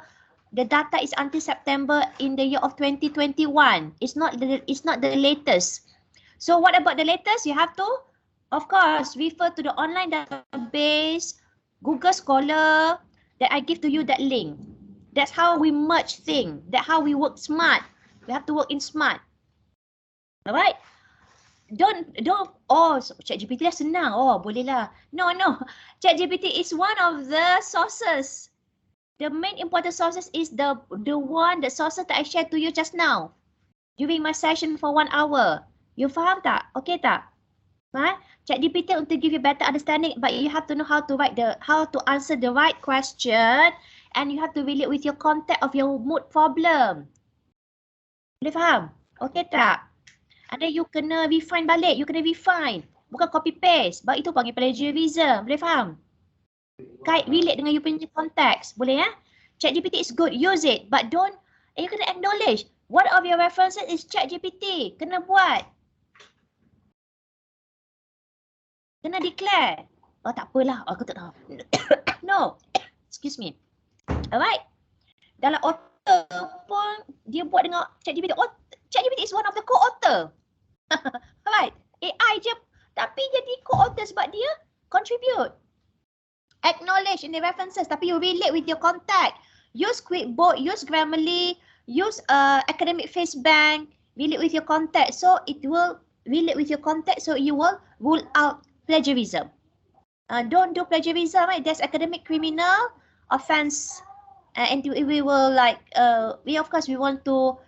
we want to train ourselves to be honest, to have integrity in whatever we do, including mood problem, mood competition. Boleh? Jadi orang yang ada integriti yang tinggi. Ada cik, ya aku guna cik tak apa. Tapi aku kaitkan, aku baca source Allah. Aku bukan rely totally ChatGPT. Double check. ChatGPT is not all correct. Ada juga yang mislead. Kena check sebab dia adalah AI. Data tu dia ambil, dia absorb je, dia tarik je. Faham Kena double check. Bukan ambil semua je. Kena check, double check. Oh ya ke? Aku check dulu. Itu kita kena check. Be meticulous. Don't believe everything on what ChatGPT claim. Boleh So dapat idea, boleh? To get an idea, okay?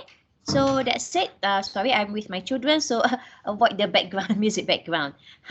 Alright, biasalah raya ke-7 kan, Syawal lagi. Saya pun masih lagi bercuti until 1st of May.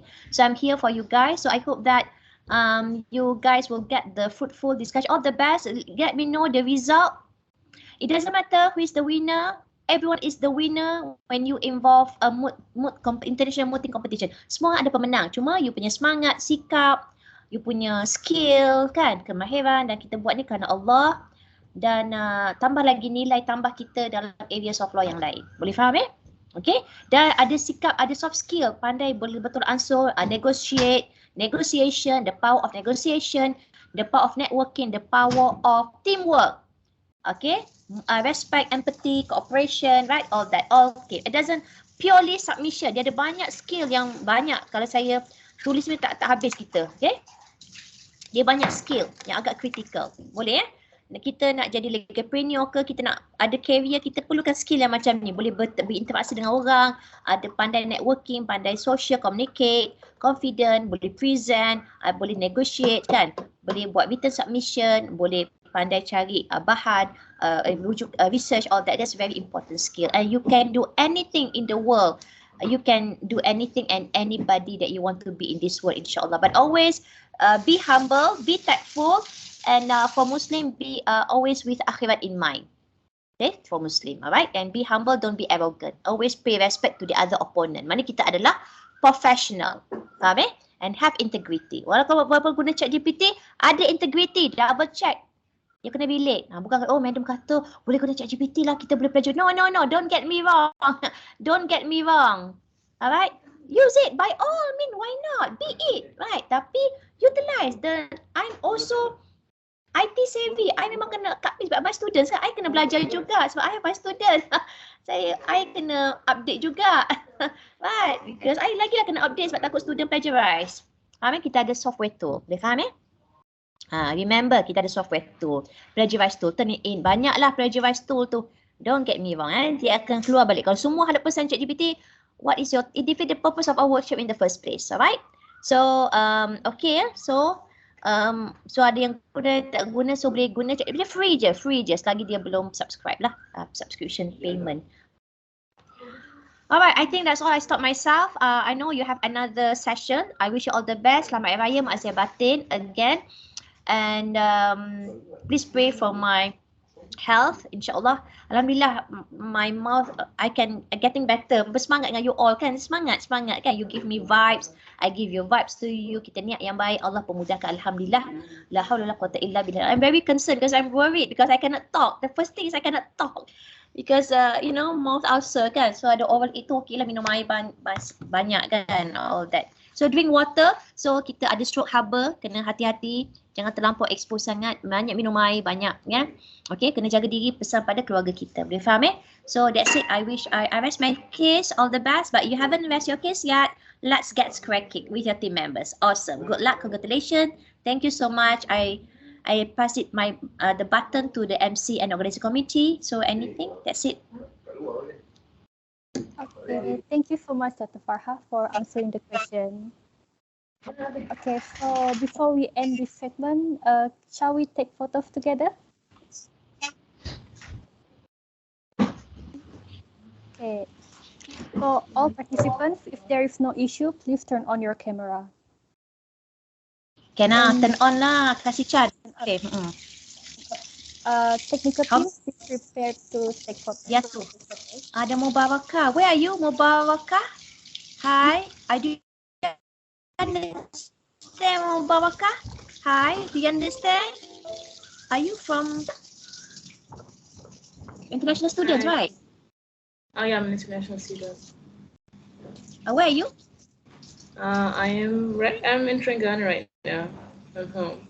Oh, you're Terengganu. But are you your original? Where are you? Are you from Terengganu or what? I'm from Nigeria. Nigeria. Nigeria. I see. Okay. How you find about Terengganu? Do you love Terengganu? Yes, Ganu? good. Can you catch it, Ganu? Boleh je. Yeah. That's good. Wow, that's good. Awesome. So you understand what you have shared just now? Yeah. Thank you for the knowledge that you shared. Welcome. I hope it will be beneficial to you all. Okay, we take photo. Thank you. Then you come on, Angelique. 1 to 2. Chase, I Chase. So I'm gonna start with the formal one first. Okay, so 3, 2, 1. Okay.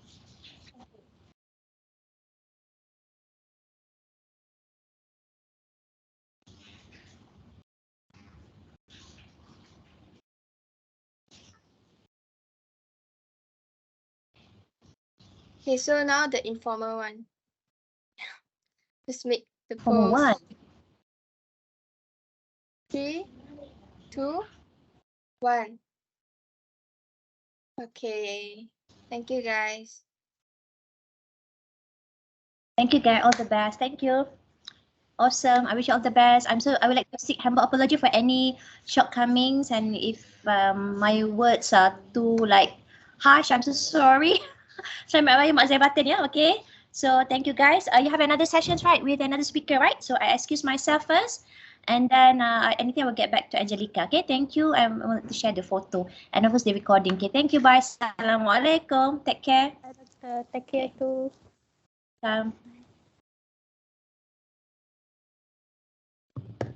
Welcome. Take care. Thank you.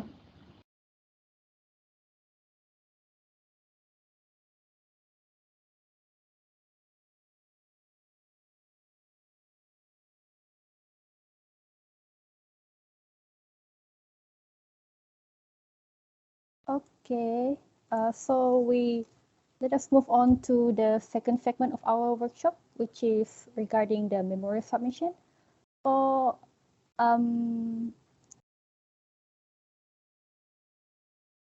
Akmal is already here, right? Yeah, Hello, I'm present. Okay. Akmal, welcome to the workshop.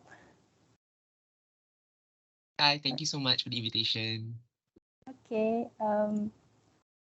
So before that, let me give you a brief introduction for our second speaker. For our second speaker, Muhammad Akmal Amaluddin bin Ahmad Arif. We are honored to have him to share his knowledge today in drafting the memorial submission.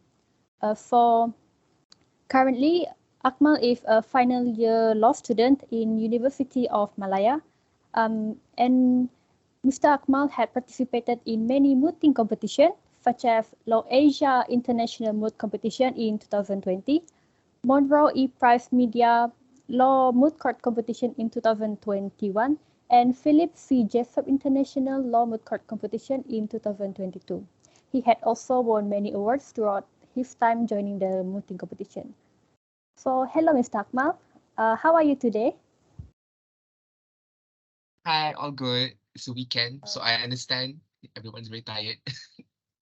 Yes. So, let us not waste any more time. Ladies and gentlemen, I would like to invite Mr. Muhammad Akmal onto the stage. Okay, you can Okay. start now. Thank you so much. Okay. Hi, everyone. My name is Akmal. You can just call me Akmal. So, as introduced by the chairperson, I'm a final year UM Law student. I've done in my 4 years at UM Law around 7 mooting competitions, 2 of which deals with the ICJ, International Court of Justice. So I hope today's session will be fruitful in regarding how to draft a memorial for moot competitions before the ICJ and also based on the ILSA UNISA moot competition itself. So yeah, I think we can proceed.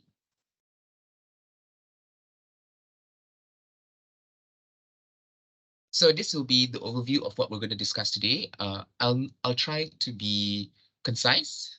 If you have any questions, you can ask after we've concluded the discussion. So there are 4 parts. The first is preliminary matters, setting up your base. Second is the planning stage in drafting. Third is the drafting itself. And fourth, your last stage is post-drafting, basically touching up, making things look nice, and then submitting your memorial. Next. So what is a memorial? So simply put, the memorial is whatever you're going to submit before the court. Your arguments in its entirety will be put in a written form. That document is known as the memorial. In some competitions, they call it written submissions, but for the purposes of mooting, memorial and written submissions are the same. You can use it interchangeably. So why is a memorial important? Next slide. So a good written memorial is half the battle, as one senior or several seniors in my faculty would say. So first and foremost, memorials, if they do well and are prepared well, allows you to score points. And these points are very important. In some competitions, it's not only your submission, your oral submission scores that matter. They also consider your memorial scores. And those memorial scores may be the determinative point on whether or not you progress onward to the next round. For example, if you score 100 over 100 for oral submissions, your opponent also scores 100 over 100 for oral submissions, the judges will then turn to the memorial score and see who wins here. And whoever wins here, that team will move onwards. The loser does not move onward. So memorial score is very important in some competitions as it determines your progression. And also in most competitions, there is always an award for the best memorial or first runner-up and second runner-up, depending on the competition rules.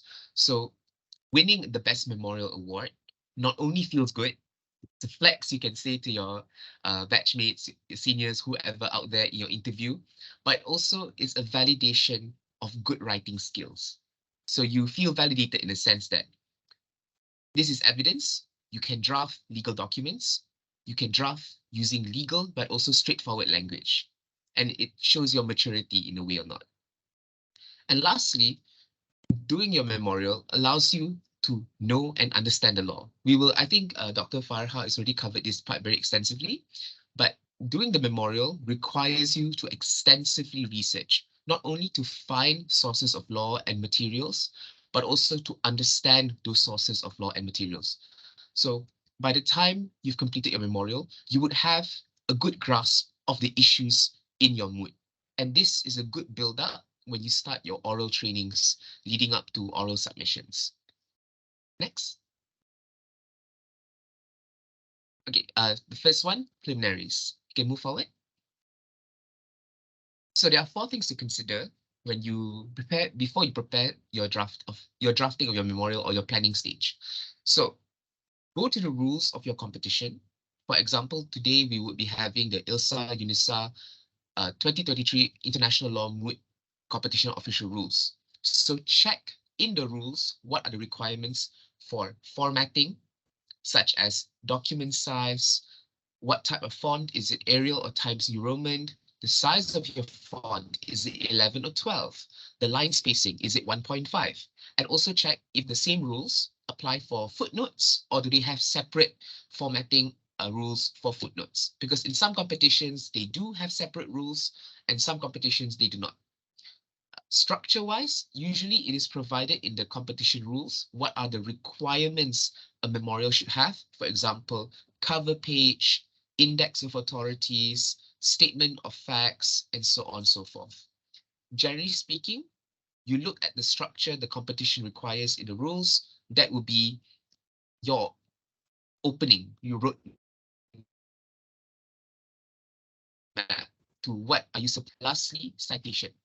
Citation is very important because you want to cite your sources accurately and you want to make sure your citations are following the right format. So generally speaking, competition rules will specify which citation styles they want or prefer, and usually if it's not spoken, if it's not mentioned or expressly stated, Oscola, which is the Oxford style of legal citation, is the most accepted one. Oscola 4th edition, you don't have to buy any book. It's available online. You just need to Google it, and there are various options, various UK universities who show you free sources on how to use Oscola. It is very helpful. So last one, you go to number 1, platform. I understand that some of you are more familiarized with Google Documents, Google Docs, and that's fine. You can draft your memorial using Google Docs, but I would recommend to use Microsoft Word 365. Because Microsoft Word 365, I believe it's more straightforward when it comes to formatting, footnotes, making your index of authorities. And I feel for me personally, it's much more stable when your document starts going into like the 40th page or the 30th page. So yeah, Microsoft Word 365 is the best.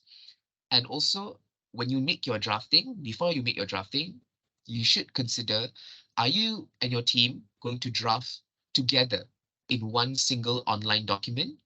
Or are you going to draft individual separate parts and then later on you compile it together? So I would recommend to draft individually, because my experience is that when you have five people typing at the same time in one online document, for some reason, the Microsoft Word just goes crazy. You have randomly your page moves like 5 pages onwards or 5 pages back. Or in the worst case scenario, you've typed like 6 paragraphs and suddenly you find like, wait, where are the 6 paragraphs? They're gone. So yeah, draft individually and then you compile later. So that's a very important thing. You don't want to sacrifice like one day's worth of work because of a stupid Microsoft Word error. Okay, we can go forward. Okay, these are examples of rules and regulations. These are based on the 2023 ILSA UNISA International Law Moot Court Competition. So in Rule 7.1, they already set out 8 sections, which are mandatory in your memorial, such as cover page, table of contents, and etc. So these are the 8 headings that you should have in your memorial, and you should not in any way forget it, because it can lead to penalties. So in memorial, when they have a mandatory requirement, such as these rules and regulations, and you accidentally deviate it, for example, you forget to put questions presented, that will probably lead to a deduction of points, penalties. The same goes for formatting.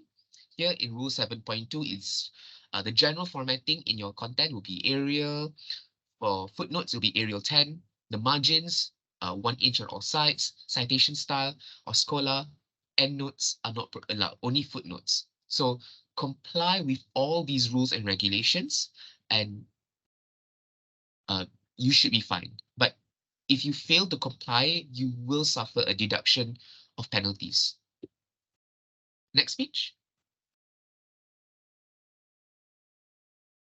Okay, now we go to the planning part. Next.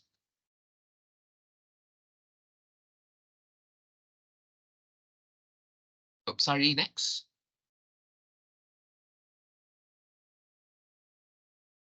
Okay.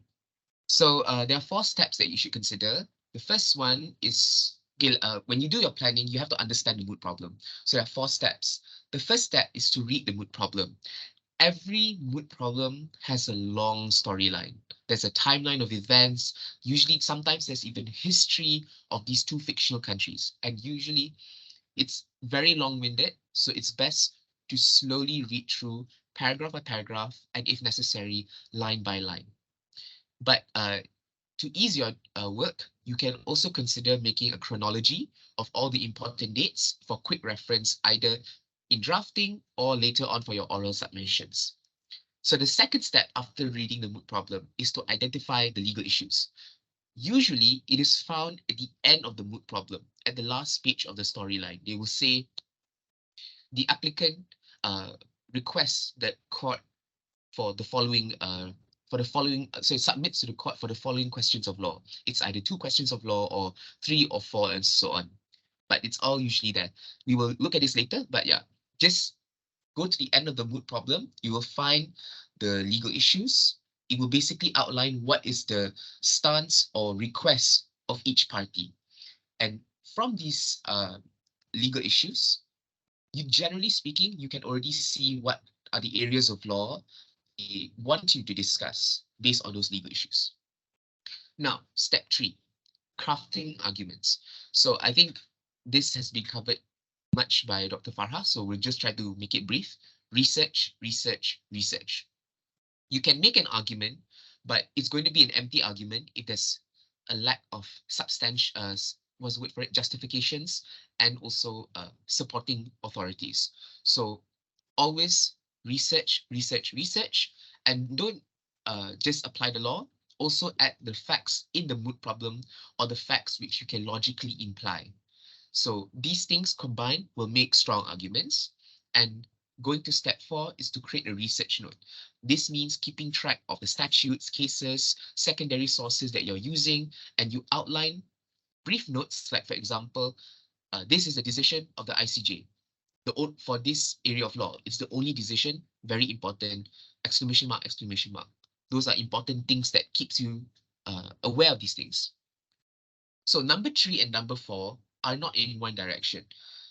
Sometimes when you make a research note and then you realize something's wrong, you have to go back to step 3 and make a new argument or explore alternative arguments, and then you go back to step 4, and then it's on back and forth. It's totally fine. It's normal. It's up to you if you want to do this or you just want to stick to what you've created number 3. But generally speaking, when you're drafting memorials, you should explore every possible argument that can be supported by authorities. Next. Okay, this is identifying the legal issues. So we're using the Moot problem from the UNISA International Law Moot Court competition. So at paragraph 46, there are 2 subparagraphs here, subparagraph A and subparagraph B. So subparagraph A and B, you can read this yourself, it's very long-winded, but you can sum up what they want. In subparagraph A, the question is whether Azura's military attacks were lawful.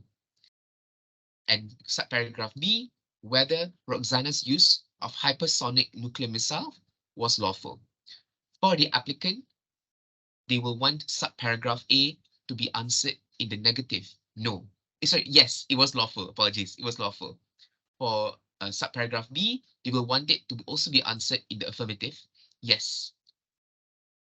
Next speech.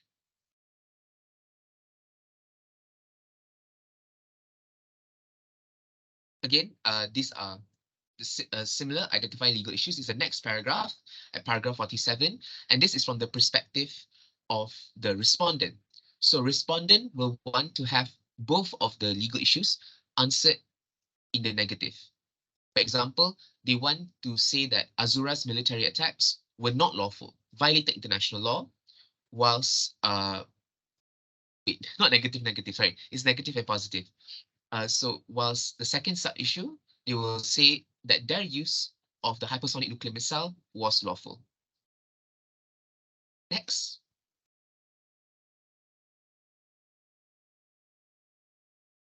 So this is where we consider the crafting of arguments. How do you craft arguments? So what you do is for moots before the International Court of Justice, you should look at the Article 38, paragraph 1, subparagraph D of the ICJ statute. So there are 4 sources of law which the court recognizes. The first is conventions, treaties such as Geneva Convention, ICCPR, and so on. Second is customary international law, such as the principles of self-defense, non-intervention. Third is the general principles of international law, such as the doctrine of good faith, estoppel. And lastly, it's judicial decisions and the teachings as subsidiary means.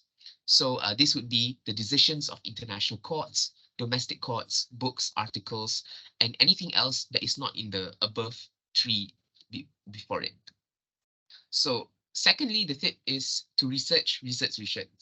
Maximize your databases that you have available, like Lexis, Hein Online, JSTOR, and so on.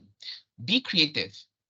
You can find sources almost everywhere these days, and I would recommend to even consider social media pages such as the Twitter accounts of United Nations bodies. You will often find that they have updated reports that catalog latest decisions from various international courts and tribunals for very old issues, but it's latest up to date. So you'll never know if there are some changes in how the law is interpreted. And of course, efficiently use secondary sources such as textbooks, articles, even normal books, because these point you to where the law is. They show you what is the law, where is the law, and why is it relevant. Next.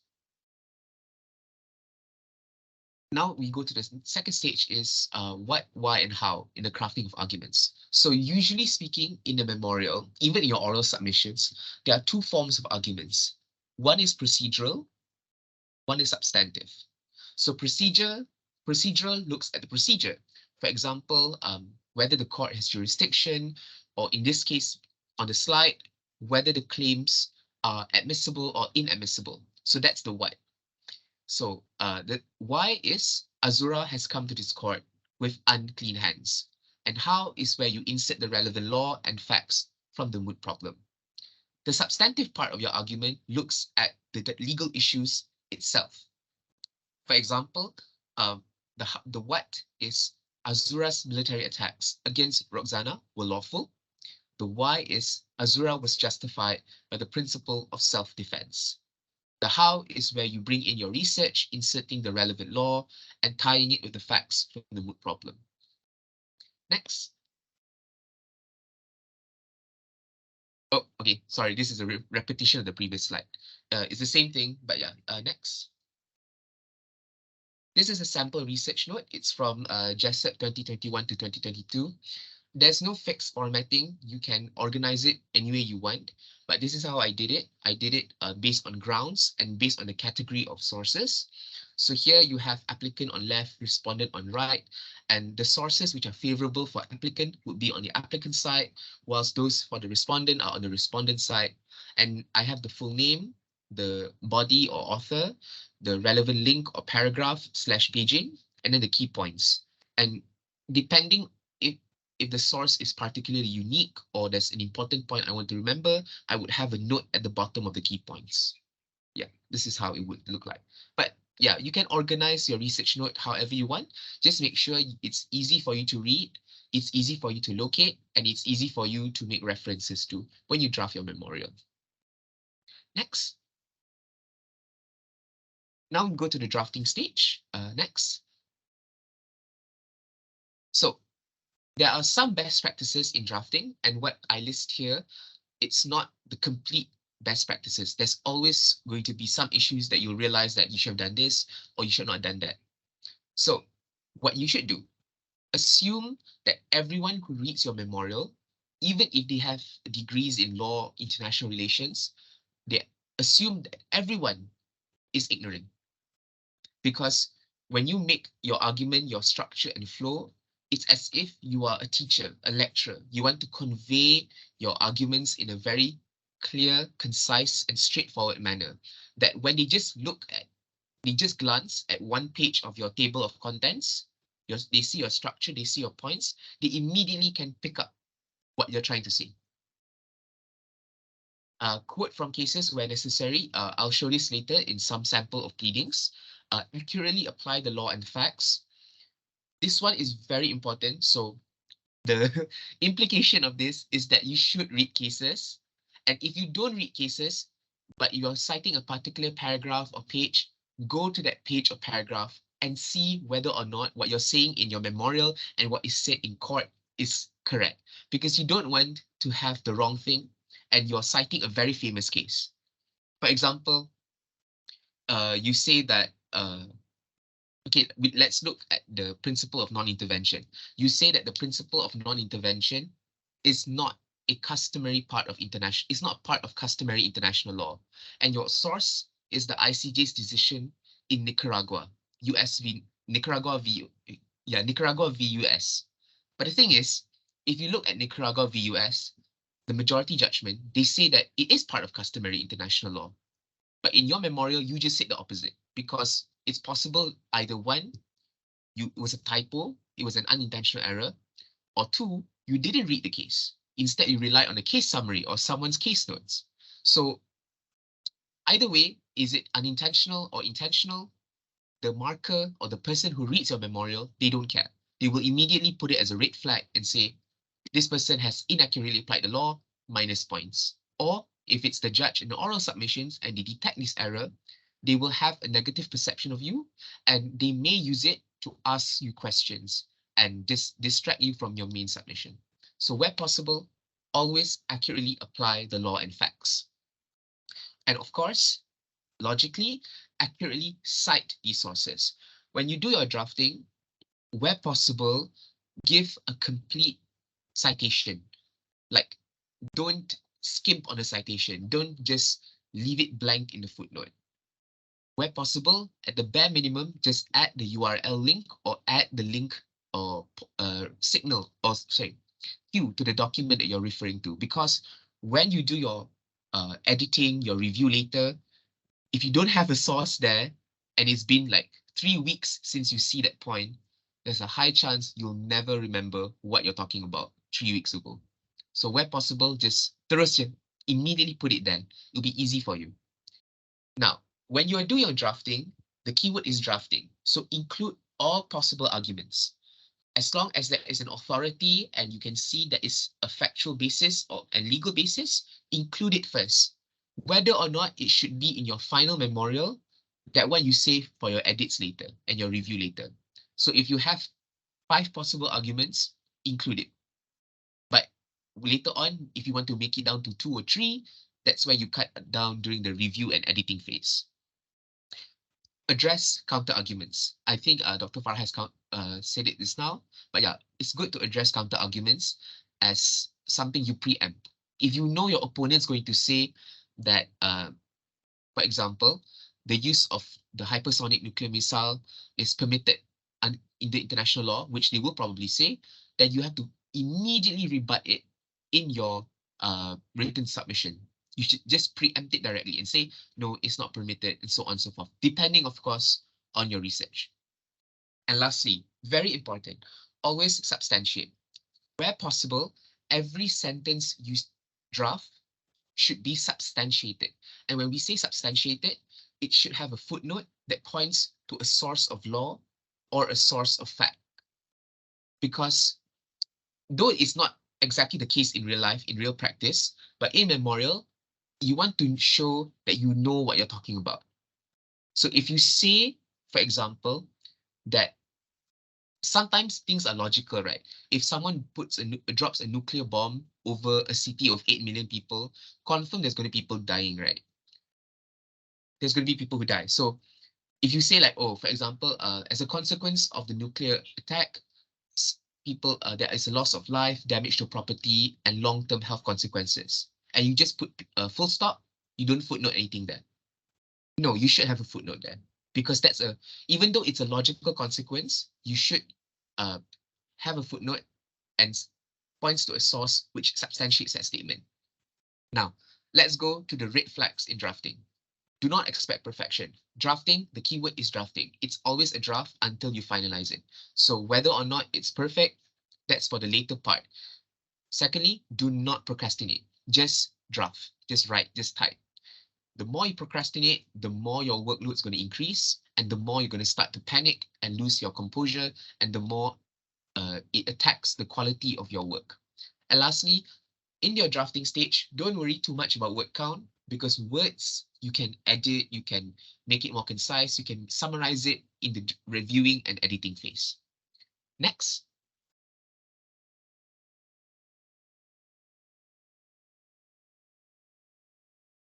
Okay, so this is what I mean, a clear structure of your arguments. So here is a sample structure from the Prize Media Memorial. It was in 2020 to 2021. So what you should do is you have a main ground. So here is the state's conviction of an individual violated her rights under the provisions of a treaty and then the treaty. That's your main ground.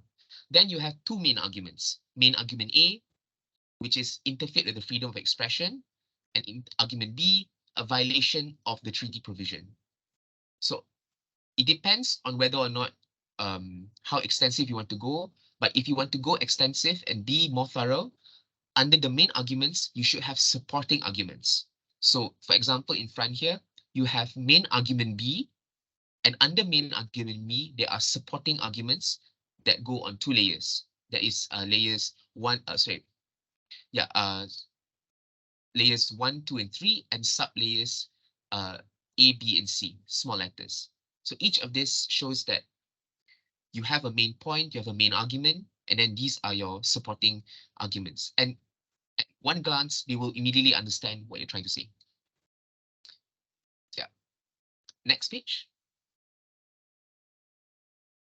Introduction and structure. This is how you should do your memorial. So it really depends on how you want to structure it, but generally speaking, you should have a main ground.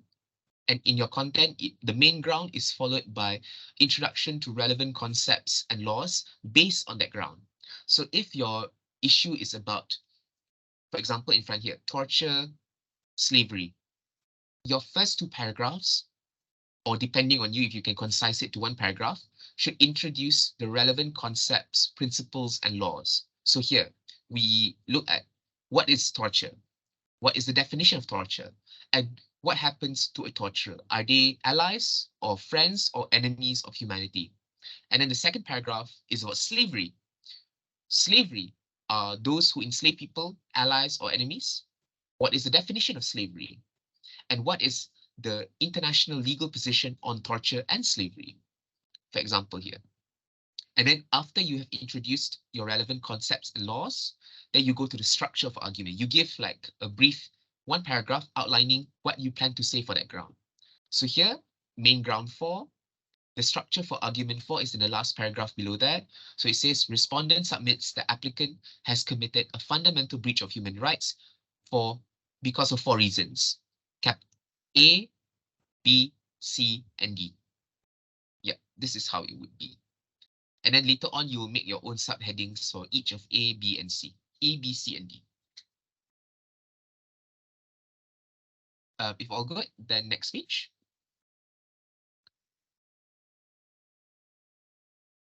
So this is what I meant by titles, subheadings. So this is the memorial from KL Bar. So you have your main ground, which is the one in all caps there. And then you have your main argument A below there. The federal constitution recognizes a constitutional right to abortion. That's your main argument. And then you create a subheading for your supporting arguments. So headings and subheadings are very important because you, again, in terms of clarity, people look and glance at your pages and they can immediately see what you're trying to say. These are like flaggings. These are like green flags that signal something. But later on, when we go to the editing phase, in Microsoft Word, if you are aware of how the formatting and how the software works, you can link all of these headings and subheadings and titles and generate your table of contents based on these things. So it's good to have all of your titles and subheadings cleared up, polished in your drafting and post-drafting stages. Okay, next page. Now, even more clarity. So if your particular argument revolves on a legal test or standard that has elements inside it. For example, in front here, it's about hate speech or advocacy that incites violence, speech which incites violence.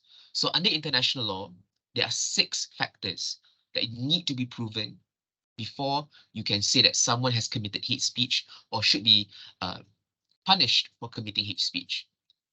So you outline the conditions and elements, the requirements there, for example, the first layer, the first 2 layers, and then you move on to the second part, you flag. So rather than just blurting out whatever are the elements, whatever are the fulfillment of those elements, you flag. The flagging, for example, is firstly, content, secondly, status, thirdly, and so on, so forth. So always flag because you want people to be able to understand what you're trying to say and distinguish your flagging. For example, in front here, first is italicized. Yeah. Next page. Yeah, this is continued example of flagging. So you have second, status, third, extent, fourth, context. And in your memorial, you can make these different formatting styles, like you italicize your flagging and then you bold the main point that you want to talk about. It's totally fine. As long as it is standardized and does not look messy, it should be fine. People will not, the markers will not punish you for it. This is an example of flagging. See, you can clearly see the elements laid out. So status, what does status talk about, the elaboration based on the facts, and all of these are footnoted either to the moot problem or to a particular case or legal document. So yeah, this shows that every statement, where possible, should have a footnote.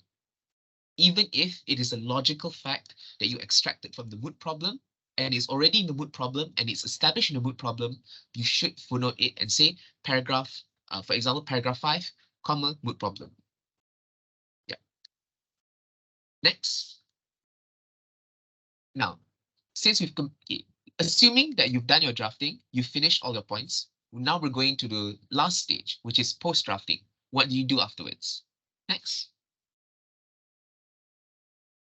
So the first one, expectations, stage 1. So visualize what you want to conceive at the end of your work. Look at the samples from your seniors or memorials that you see on online databases. In some competitions, they have an open access database which records the memorials from previous years. For example, Jessup. So if you want to see how a Jessup memorial looks like, you can just Google online the Jessup competition year, and usually they will attach URLs for the best memorial or first runner-up memorials for those years. Check competition rules. What are your requirements? What are your formattings? Does it require Arial, Times New Roman, so on? Pay attention to the penalties prescribed in the official rules. Generally speaking, the official rules will say how many points will be deducted if you forget a mandatory point. Usually it's 5%. So your requirement, your job here is to check all these things and establish what you need to do. And then also make a timeline of when should you finish your editing stage, because you want to be on time and you want to have spare time to do final last minute checks. Stage 2, you refine and clean up the draft that you've produced. So when it says refine and clean, it means that you go to the content, you make it more concise, clearer, more consistent, more coherent, more logical. If your argument is already concise, clear, consistent, and all these good things, do your best to try and make it more clear, concise, consistent, and so on. Because ultimately, you want to produce the most straightforward and logical and consistent argument. And that requires a lot of drafting, redrafting, back and forth. Edit your footnotes. Remember I mentioned earlier that where possible, complete your footnotes as you draft. This is where it will help, because if you have done your footnotes well, according to the right formatting, according to the right style, and make it accurate, it will save up time at this stage, because then you can proceed to other aspects of your memorial. And here you should also refer back to the do's and don'ts of drafting in part 2, what you should be focusing. If there's a particular sentence which needs a footnote or lacks a footnote, add it. This is where you add materials to your draft content. Or if you notice that a particular statement, a particular sentence is worded in a weird way, and you see that it can either be deleted, amended, or restructured, do it. This is where you should be doing these things. Next.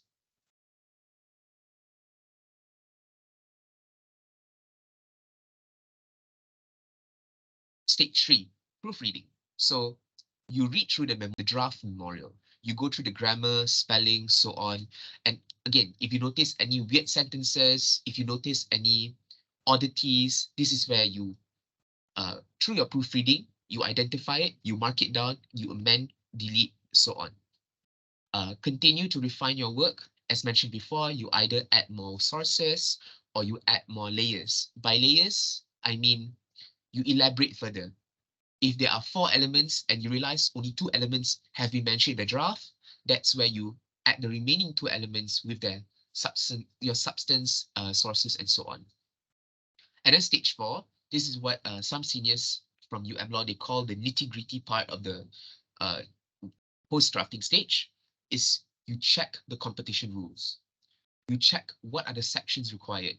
This one is basically a throwback to what we mentioned in part 1, preliminaries. What are the mandatory sections in your memorial? Cover page, table of content, list of abbreviations, index of authorities, statements of facts, so on and so forth. If your rules, for example, say index of authorities, you use index of authorities. Do not call it list of authorities, table of authorities. You copy what is exactly required and named in the rules, because you never know if your deviation would result in a penalty. And you don't want to be penalized before your content is reviewed. Penalties usually look at the non-substance of your memorial, the formatting, the structure, whether or not it complied with the rules. So if you're going to be deducted points, make it and limit it to just your content. Don't suffer penalties in areas that you can control in its entirety. Because you can control whether or not you have a cover page, table of content, statement of facts. You can control your formatting. You can control your mandatory structure, outline the rules. But your content is something you cannot control. Eventually, that's up to the individual markers. But where it is within your area of control, monopolize it, maximize it, reduce chances for penalties. Also, in some competitions, they ask or they require that you have a table of abbreviations. But in the ILSA UNISA competition rules that I'm using for today, they do not have that requirement. So do not add a table of abbreviations for your memorial for the ILSA UNISA competition. That's not required. Okay, next page. Okay, post-drafting. Again, read all the competition rules. This is in stage 5, your final check. Read all the competition rules, have a checklist of what are the requirements you need to comply with. Check every aspect of your memorial, the margins, the size of the document, the type of font you're using, the size of your font, the line spacing, how you number your pages is important, whether or not you're in the word limit or above the word limit. Again, refer back to part 1 preliminaries and keep in mind your approaching deadline. If you have 1 day before your deadline and you're not at stage 5, that's a sign that you need to speed up. You need to move forward. You need to be more aggressive in your review. But doesn't mean you skimp, you mess up the quality. No, you still have good quality. It's just that you need to be faster. Now, stage 6, submission. Before you submit your memorial, you will have a finalized copy, a finalized draft. This is where theoretically, everything is perfect. Theoretically, everything is according to the rules. Theoretically, everything is complete. So gather your teammates, have a meeting, physical or online, and go through the entire finalized memorial with your teammates. This depends on how you define checking through. But for my personal experience, we would go through the memorial page by page, and if possible, where we have time, line by line. Because sometimes errors or issues, you don't see it at face glance. If you go through the line by line, then you start realizing like, wait, this is spelled wrongly. Wait, there's a wrong sentence structure here. Wait, something's missing a footnote. Or wait, this should be footnoted here and there and so on. So again, page by page, line by line, that's your choice. But if you have time and you have a lot of spare time, use it. Take advantage of it to try your best to limit issues with your memorial. And submit early. Generally, competition rules will say that if you submit early, for example, you submit 2 days before the deadline. But then before the deadline ends, after you've made your first submission, you realize you named the parties wrongly. Like for example, United States of America. You forgot America. You just put United States in your memorial. And you want to correct it. You can. You can just resubmit your memorial, the corrected version, within that timeline before the deadline ends. It's totally fine in most competition rules.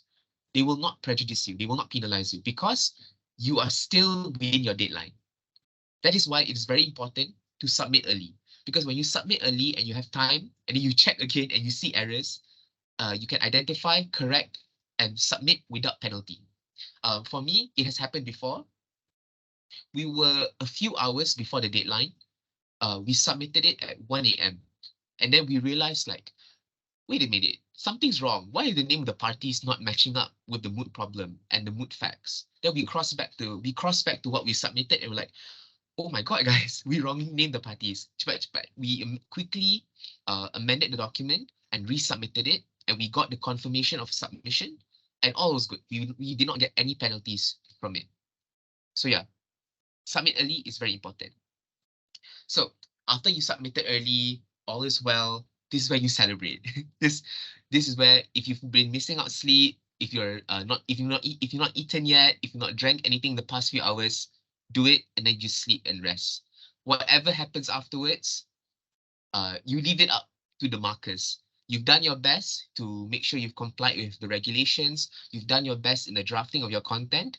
Whatever happens afterwards, that is for the markers to decide. For now, you celebrate, sleep, and prepare for your oral submissions and trainings. Yeah. Next. Okay. So this is where we talk about concise arguments. This is an example of memorial before drafting, sorry, memorial before editing and review, and memorial after review and editing.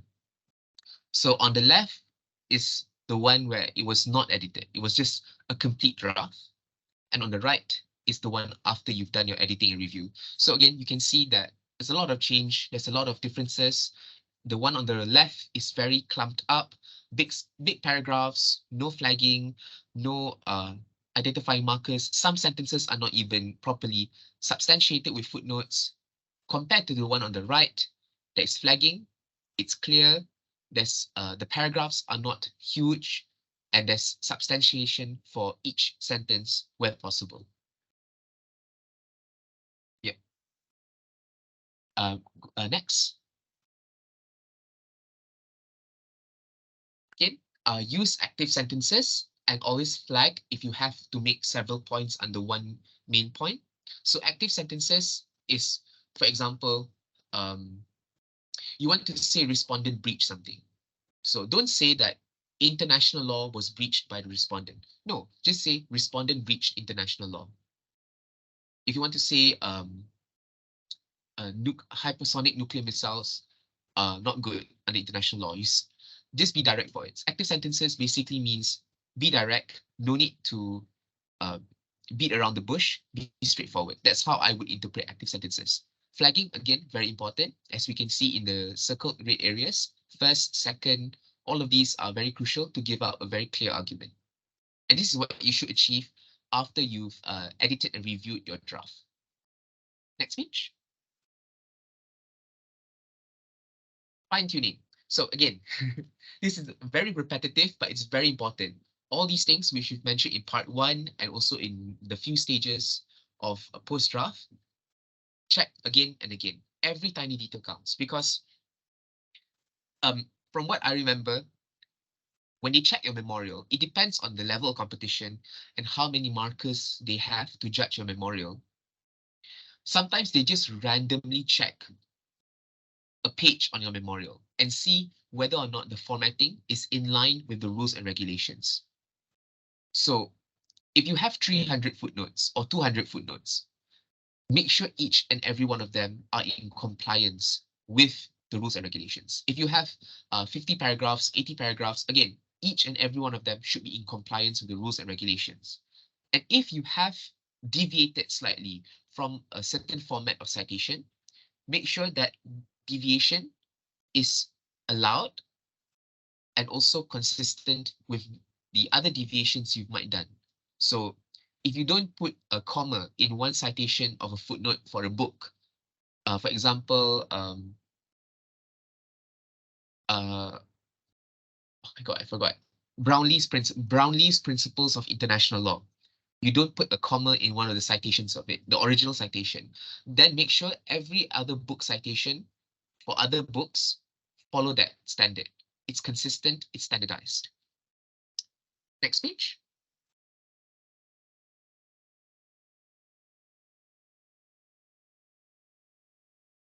Oh, sorry, next page. Okay, thank you. Again, this goes back to the preliminaries. Based on your ILSA, the ILSA UNISA Moot rules, these are the requirements of the memorial based on Rule 7.1. So these are the 8 parts of the memorial that are mandatory. You cannot skip out, and you should not add anything to this structure. They should not, if they don't ask for a table of abbreviations, do not add table of abbreviations because that could be a penalty point. Next page. Okay, these are samples of cover pages from memorials. The one on the far left is from Monroe E. Price Media. The one in the center is Philip C. Jessup, 2022. And the one on the right is from the Tunzaki competition of 2022. So these are the cover pages. For moots before the International Court of Justice, I would recommend to follow the cover page style in the center and far right. Because from my understanding in we essentially replicate the style employed in other universities as well. Yeah, the sample memorials of Jessup have this style, the ICJ logo, and the name of the ICJ, the location of it, so on and so forth. Next page.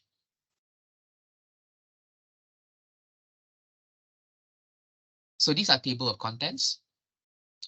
It's very small. I apologize. There are limits to what I can put in screenshot. But yeah, these are the table of contents from Jessup, the Jessup Memorial. So again, this is what we mean when you want clear structure and flow.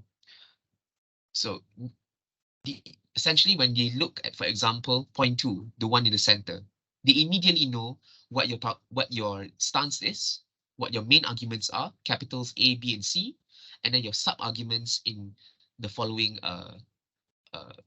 subheadings and so on and so forth. Okay. Next page. These are index of authorities. Index of authorities, I do not recommend for you to do it manually because sometimes a case or treaty or source is going to be used in, for example, 10 pages, and it's very difficult to keep track. So what I would recommend is for you to do trial and error, not on your actual draft, but on a separate trial and error document on how the Microsoft Word system software, I forgot what it's called, but essentially it's called marking. Yeah, the marking system. So try to learn it and how to use it because it looks nice. If you can do it well and you can invest time and you have a lot of time and you do it slowly, footnote by footnote, this is the final product. And you won't have to manually go through each and every page. But yeah, it's a nice way of doing things. So yeah, trial and error. Marking is taxing. So make sure it's not just one person handling marking. If possible, one person handles the applicant side, one person handles the respondent side. And when they mark authorities, do not ever do it on your online document. Have a local file in your laptop.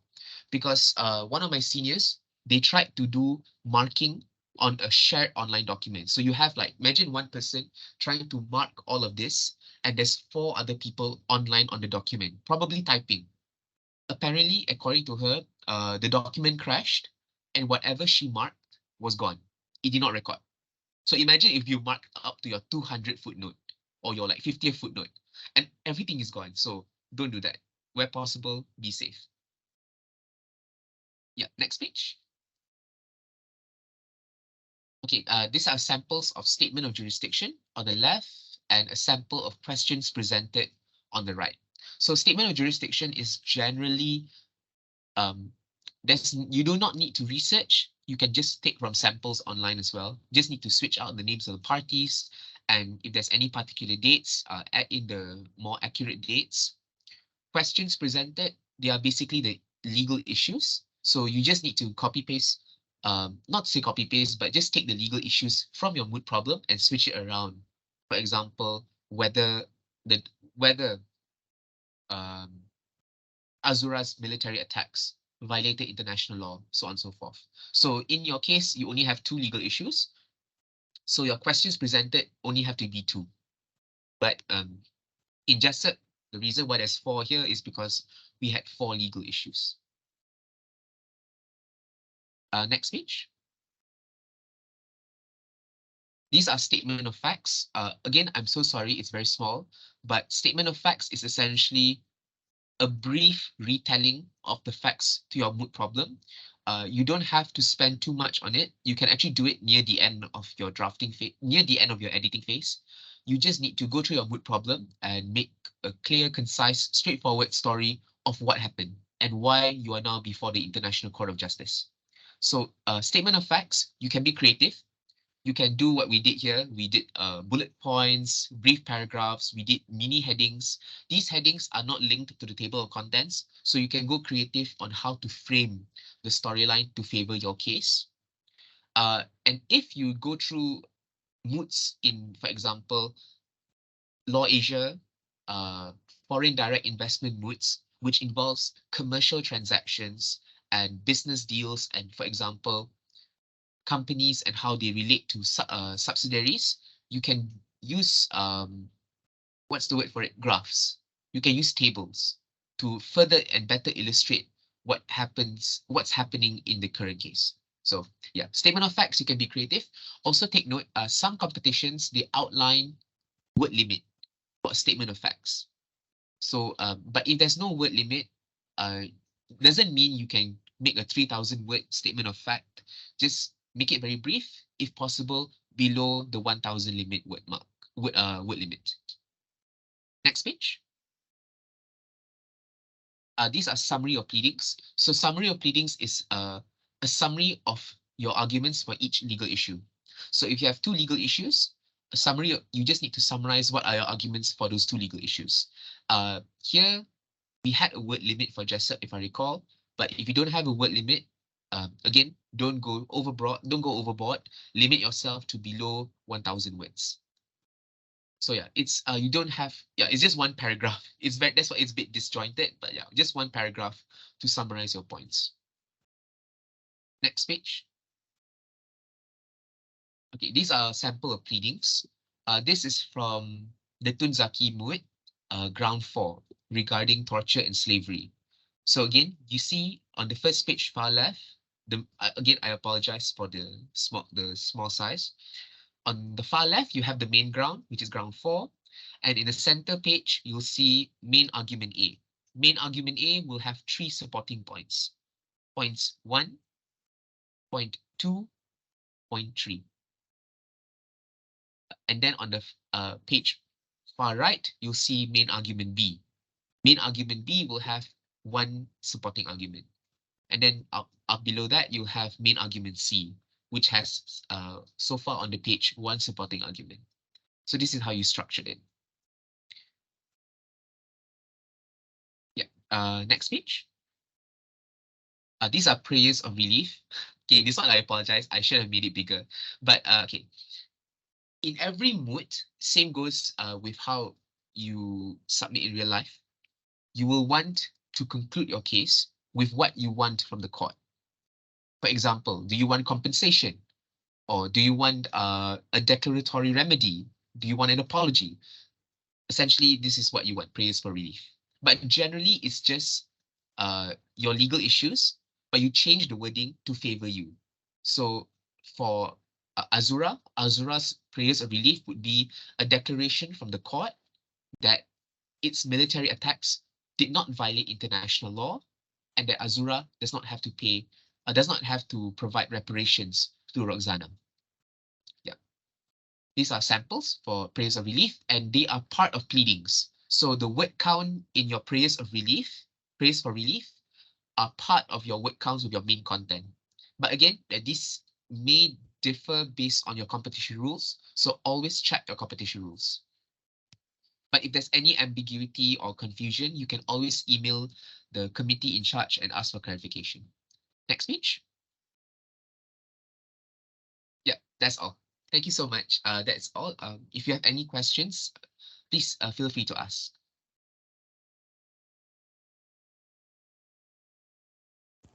Thank you so much, Mr. Akmal, for such a comprehensive talk in regards to the memorial submission.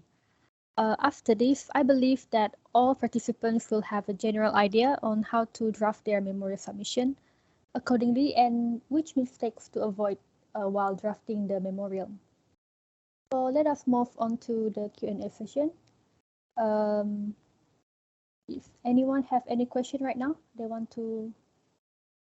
you can turn on a mic.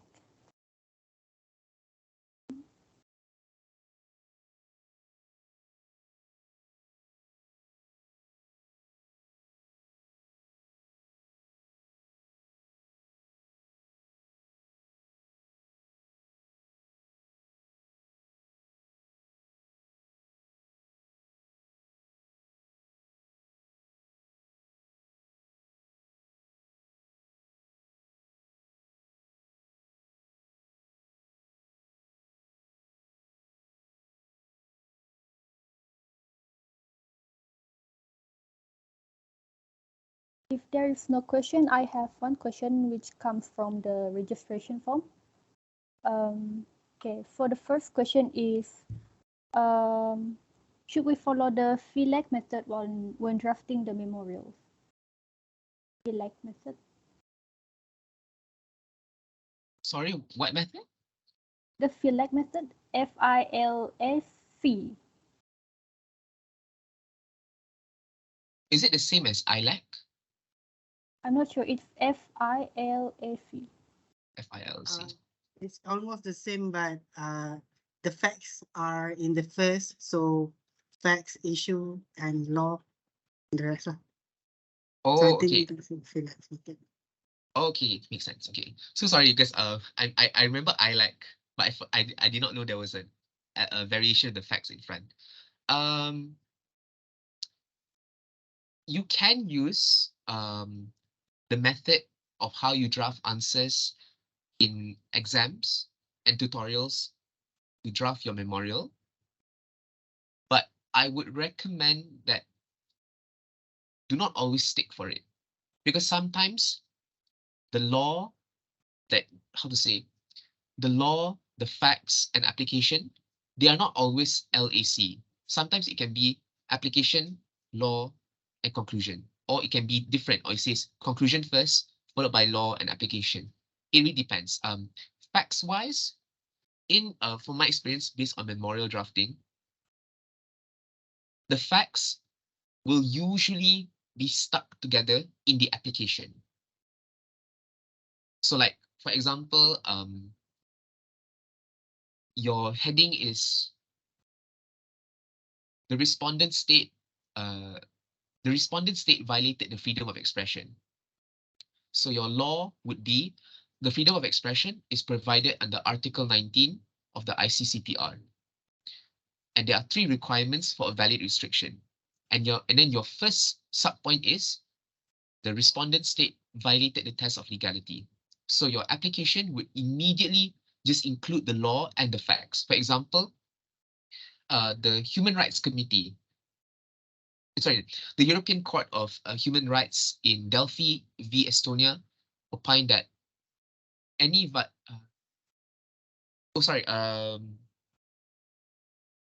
in Delphi v. Estonia, the European Court of Human Rights opined that any valid restriction to the freedom of expression must be founded in clear law. That's your law. Presently, in our case today, the respondent state's legislation restricting the freedom of expression does not comply this requirement. That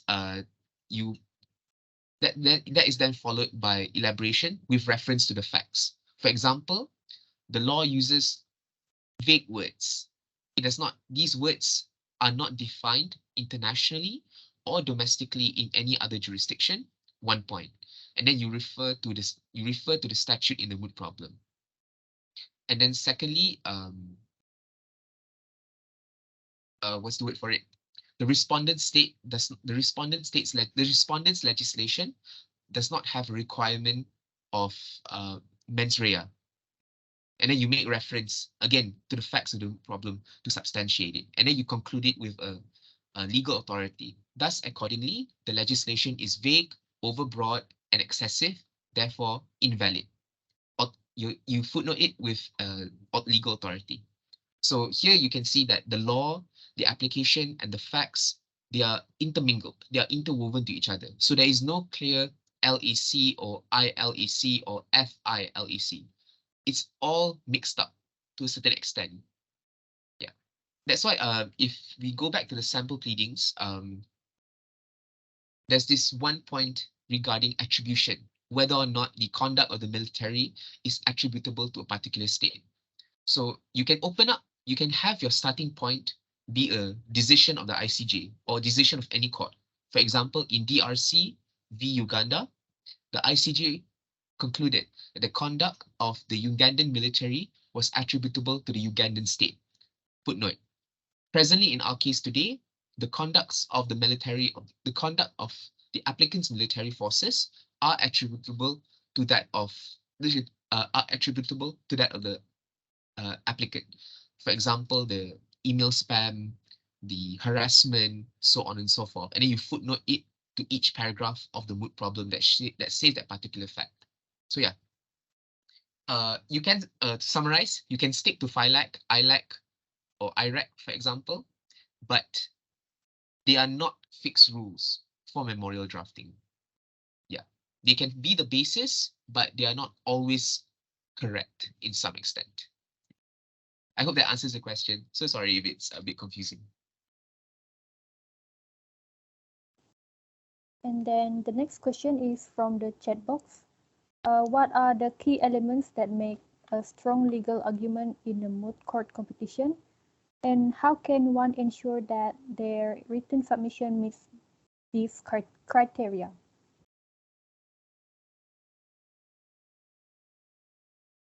So generally speaking, because you're arguing in a court, I mean, even if you make an argument outside of court, you should always have a clear structure, important. Secondly, you have to have authorities. If you say that Azura's claims against Roxana are not admissible before the International Court of Justice, that is your claim. So that claim must be supported by a main point. What is your main point? Azura came to this court with unclean hands. Why do you say that? That is where you bring your authorities. The doctrine of clean hands, the cases of your authority could be the dissenting judgment of Judge Schwebel in Nicaragua, where his excellency opined that since Nicaragua came to court with unclean hands regarding their conduct inside Nicaragua, their claims against the United States premised on that unclean hands is inadmissible and should not be entertained by the court. So yeah, you have to have authorities. And on this point of authorities, just to slightly deviate, you can use dissenting judgments or separate opinions. It's completely fine because the definition of judicial decisions in Article 38, 1D, which is the source of the ICJ, the International Law Commission has interpreted it to also include not just majority judgments or main judgments. So dissenting judgments are also a good place to build up your authorities. It's completely fine. And okay, other than structure authorities, I think the clearest way is honestly good drafting. You can have your claims, you can have good structure, you can have good authorities, but it's important that you convey it well. So again, be straightforward, use active sentences, use flagging, and ultimately research and research more. There's nothing wrong with having an abundance of information. There is everything wrong if you do not have enough information. So yeah, that is what I think would make a strong case in court, both orally and also in your written submissions.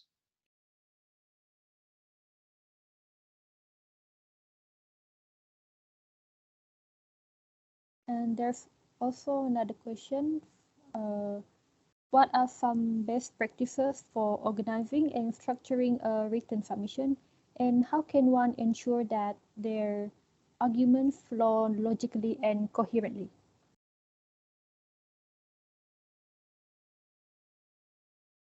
You can have for me, sometimes I have either a Word document that I just use for the site to take notes or a Google Doc for online meetings. Oops, sorry. And then you just lay out your main point. For example, Azura has violated international law by launching military attacks on Roxana. Then your next stage is why.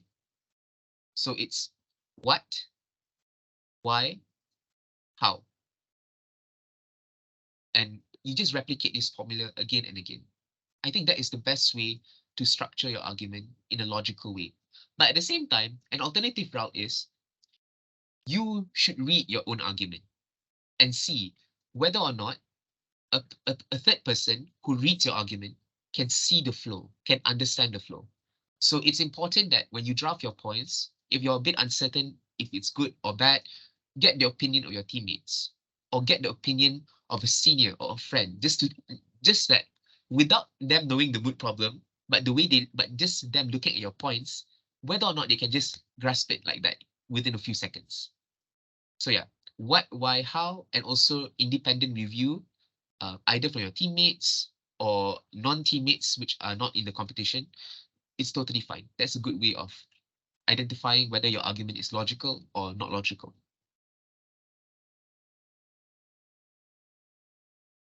Okay. Any more question? One last question.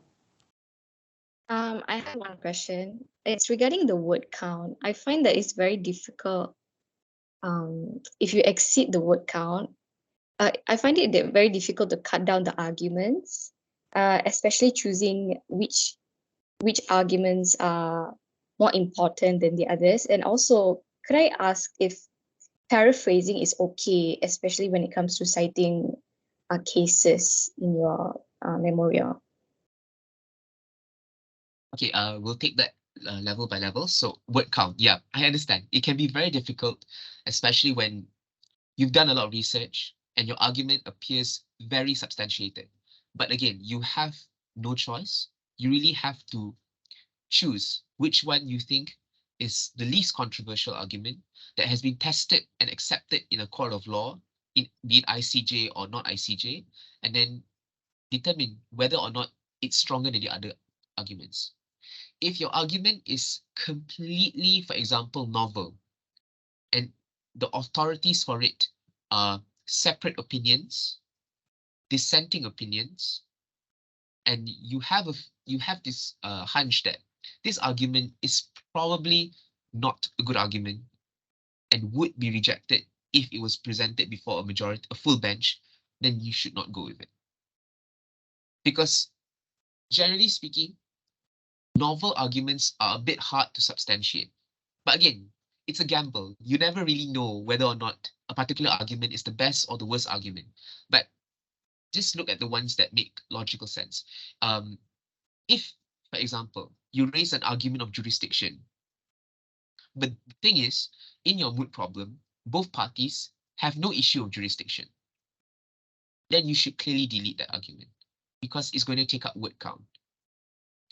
Yeah. But for example, if you have an issue of admissibility, it's not indicated in the moot problem if Roxana opposes the claims raised by Azura. So you could run an argument, like a preface that, wait, before we go into the merits, let us discuss whether or not the claims can even be brought before this court in the first place. Yes, that's fine.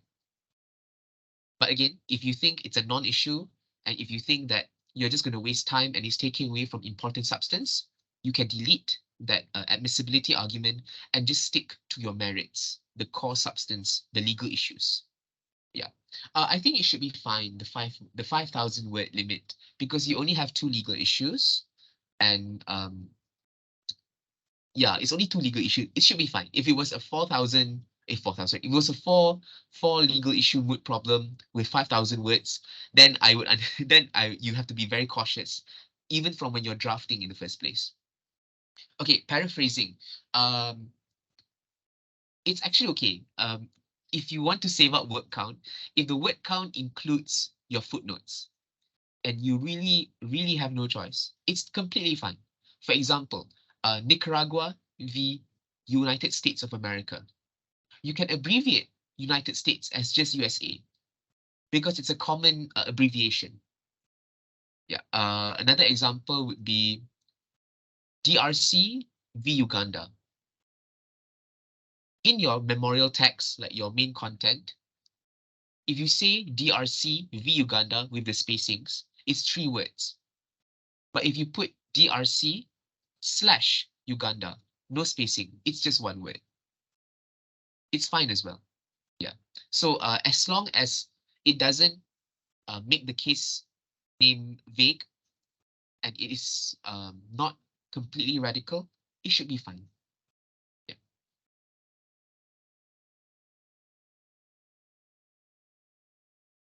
Sorry, and also the same thing goes for treaties. because treaties have long names, and then they even have longer those details like UNTS or whatever citation they put in the back. You can delete that and you can just put, for example, International Covenant on Civil and Political Rights, bracket, adopted the date, and came into force that date, entered into force that date. And even the dating, you don't have to exactly use, for example, 1 space January space 1966. You could just put 01.01.1966, no space. It'll just be one word. It's a very very stingy way of saving word count, but it helps a lot, especially when you have a lot of footnotes as you progress onwards. I hope this helps.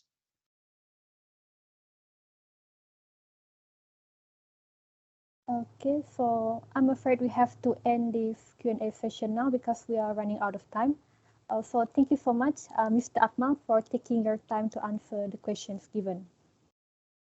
Okay, nonetheless, before we end this segment, let us take photos as well. Okay, technical team. Oh, just a moment. I just realized my background is not the one you sent me. Just a moment. So sorry. Can you change? Oh, it's Yeah. okay, it's okay. All participants can open their camera if there are no technical issue.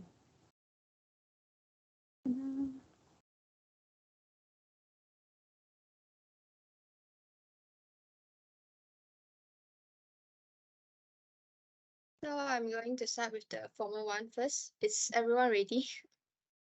Right, is everyone ready? All good. Okay. Okay. 3, 2, 1. Okay.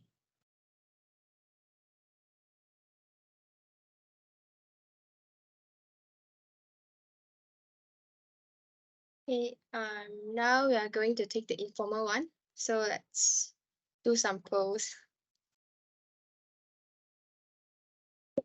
3, 2, 1. Okay, done. Thank you, guys. Okay, thank you so much, Chase.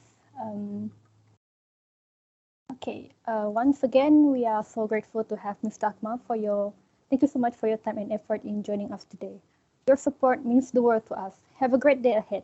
Okay. So now we have come to the end of our workshop for today.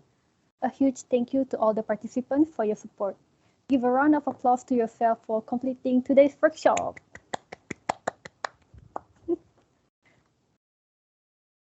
Okay. As a representative from the committee members, we hope that you have found this workshop to be helpful in your preparation for the upcoming 2023 ILSA Univa International Law Moot Court competition. We are honored to announce that the registration date for the competition has been extended until the 30th April of 2023. Is that correct, Umasri? Okay, yeah.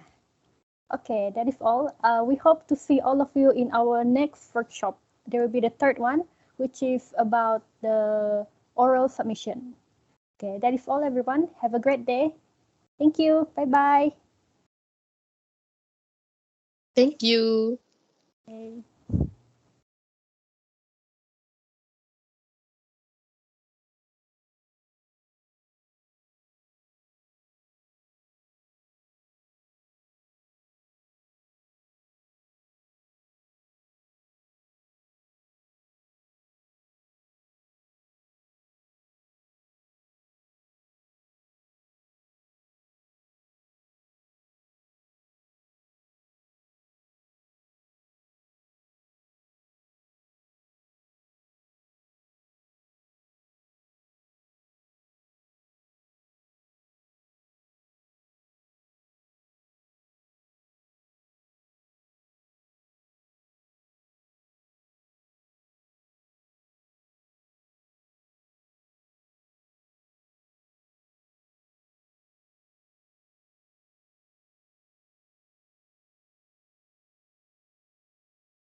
We can stop recording now, right?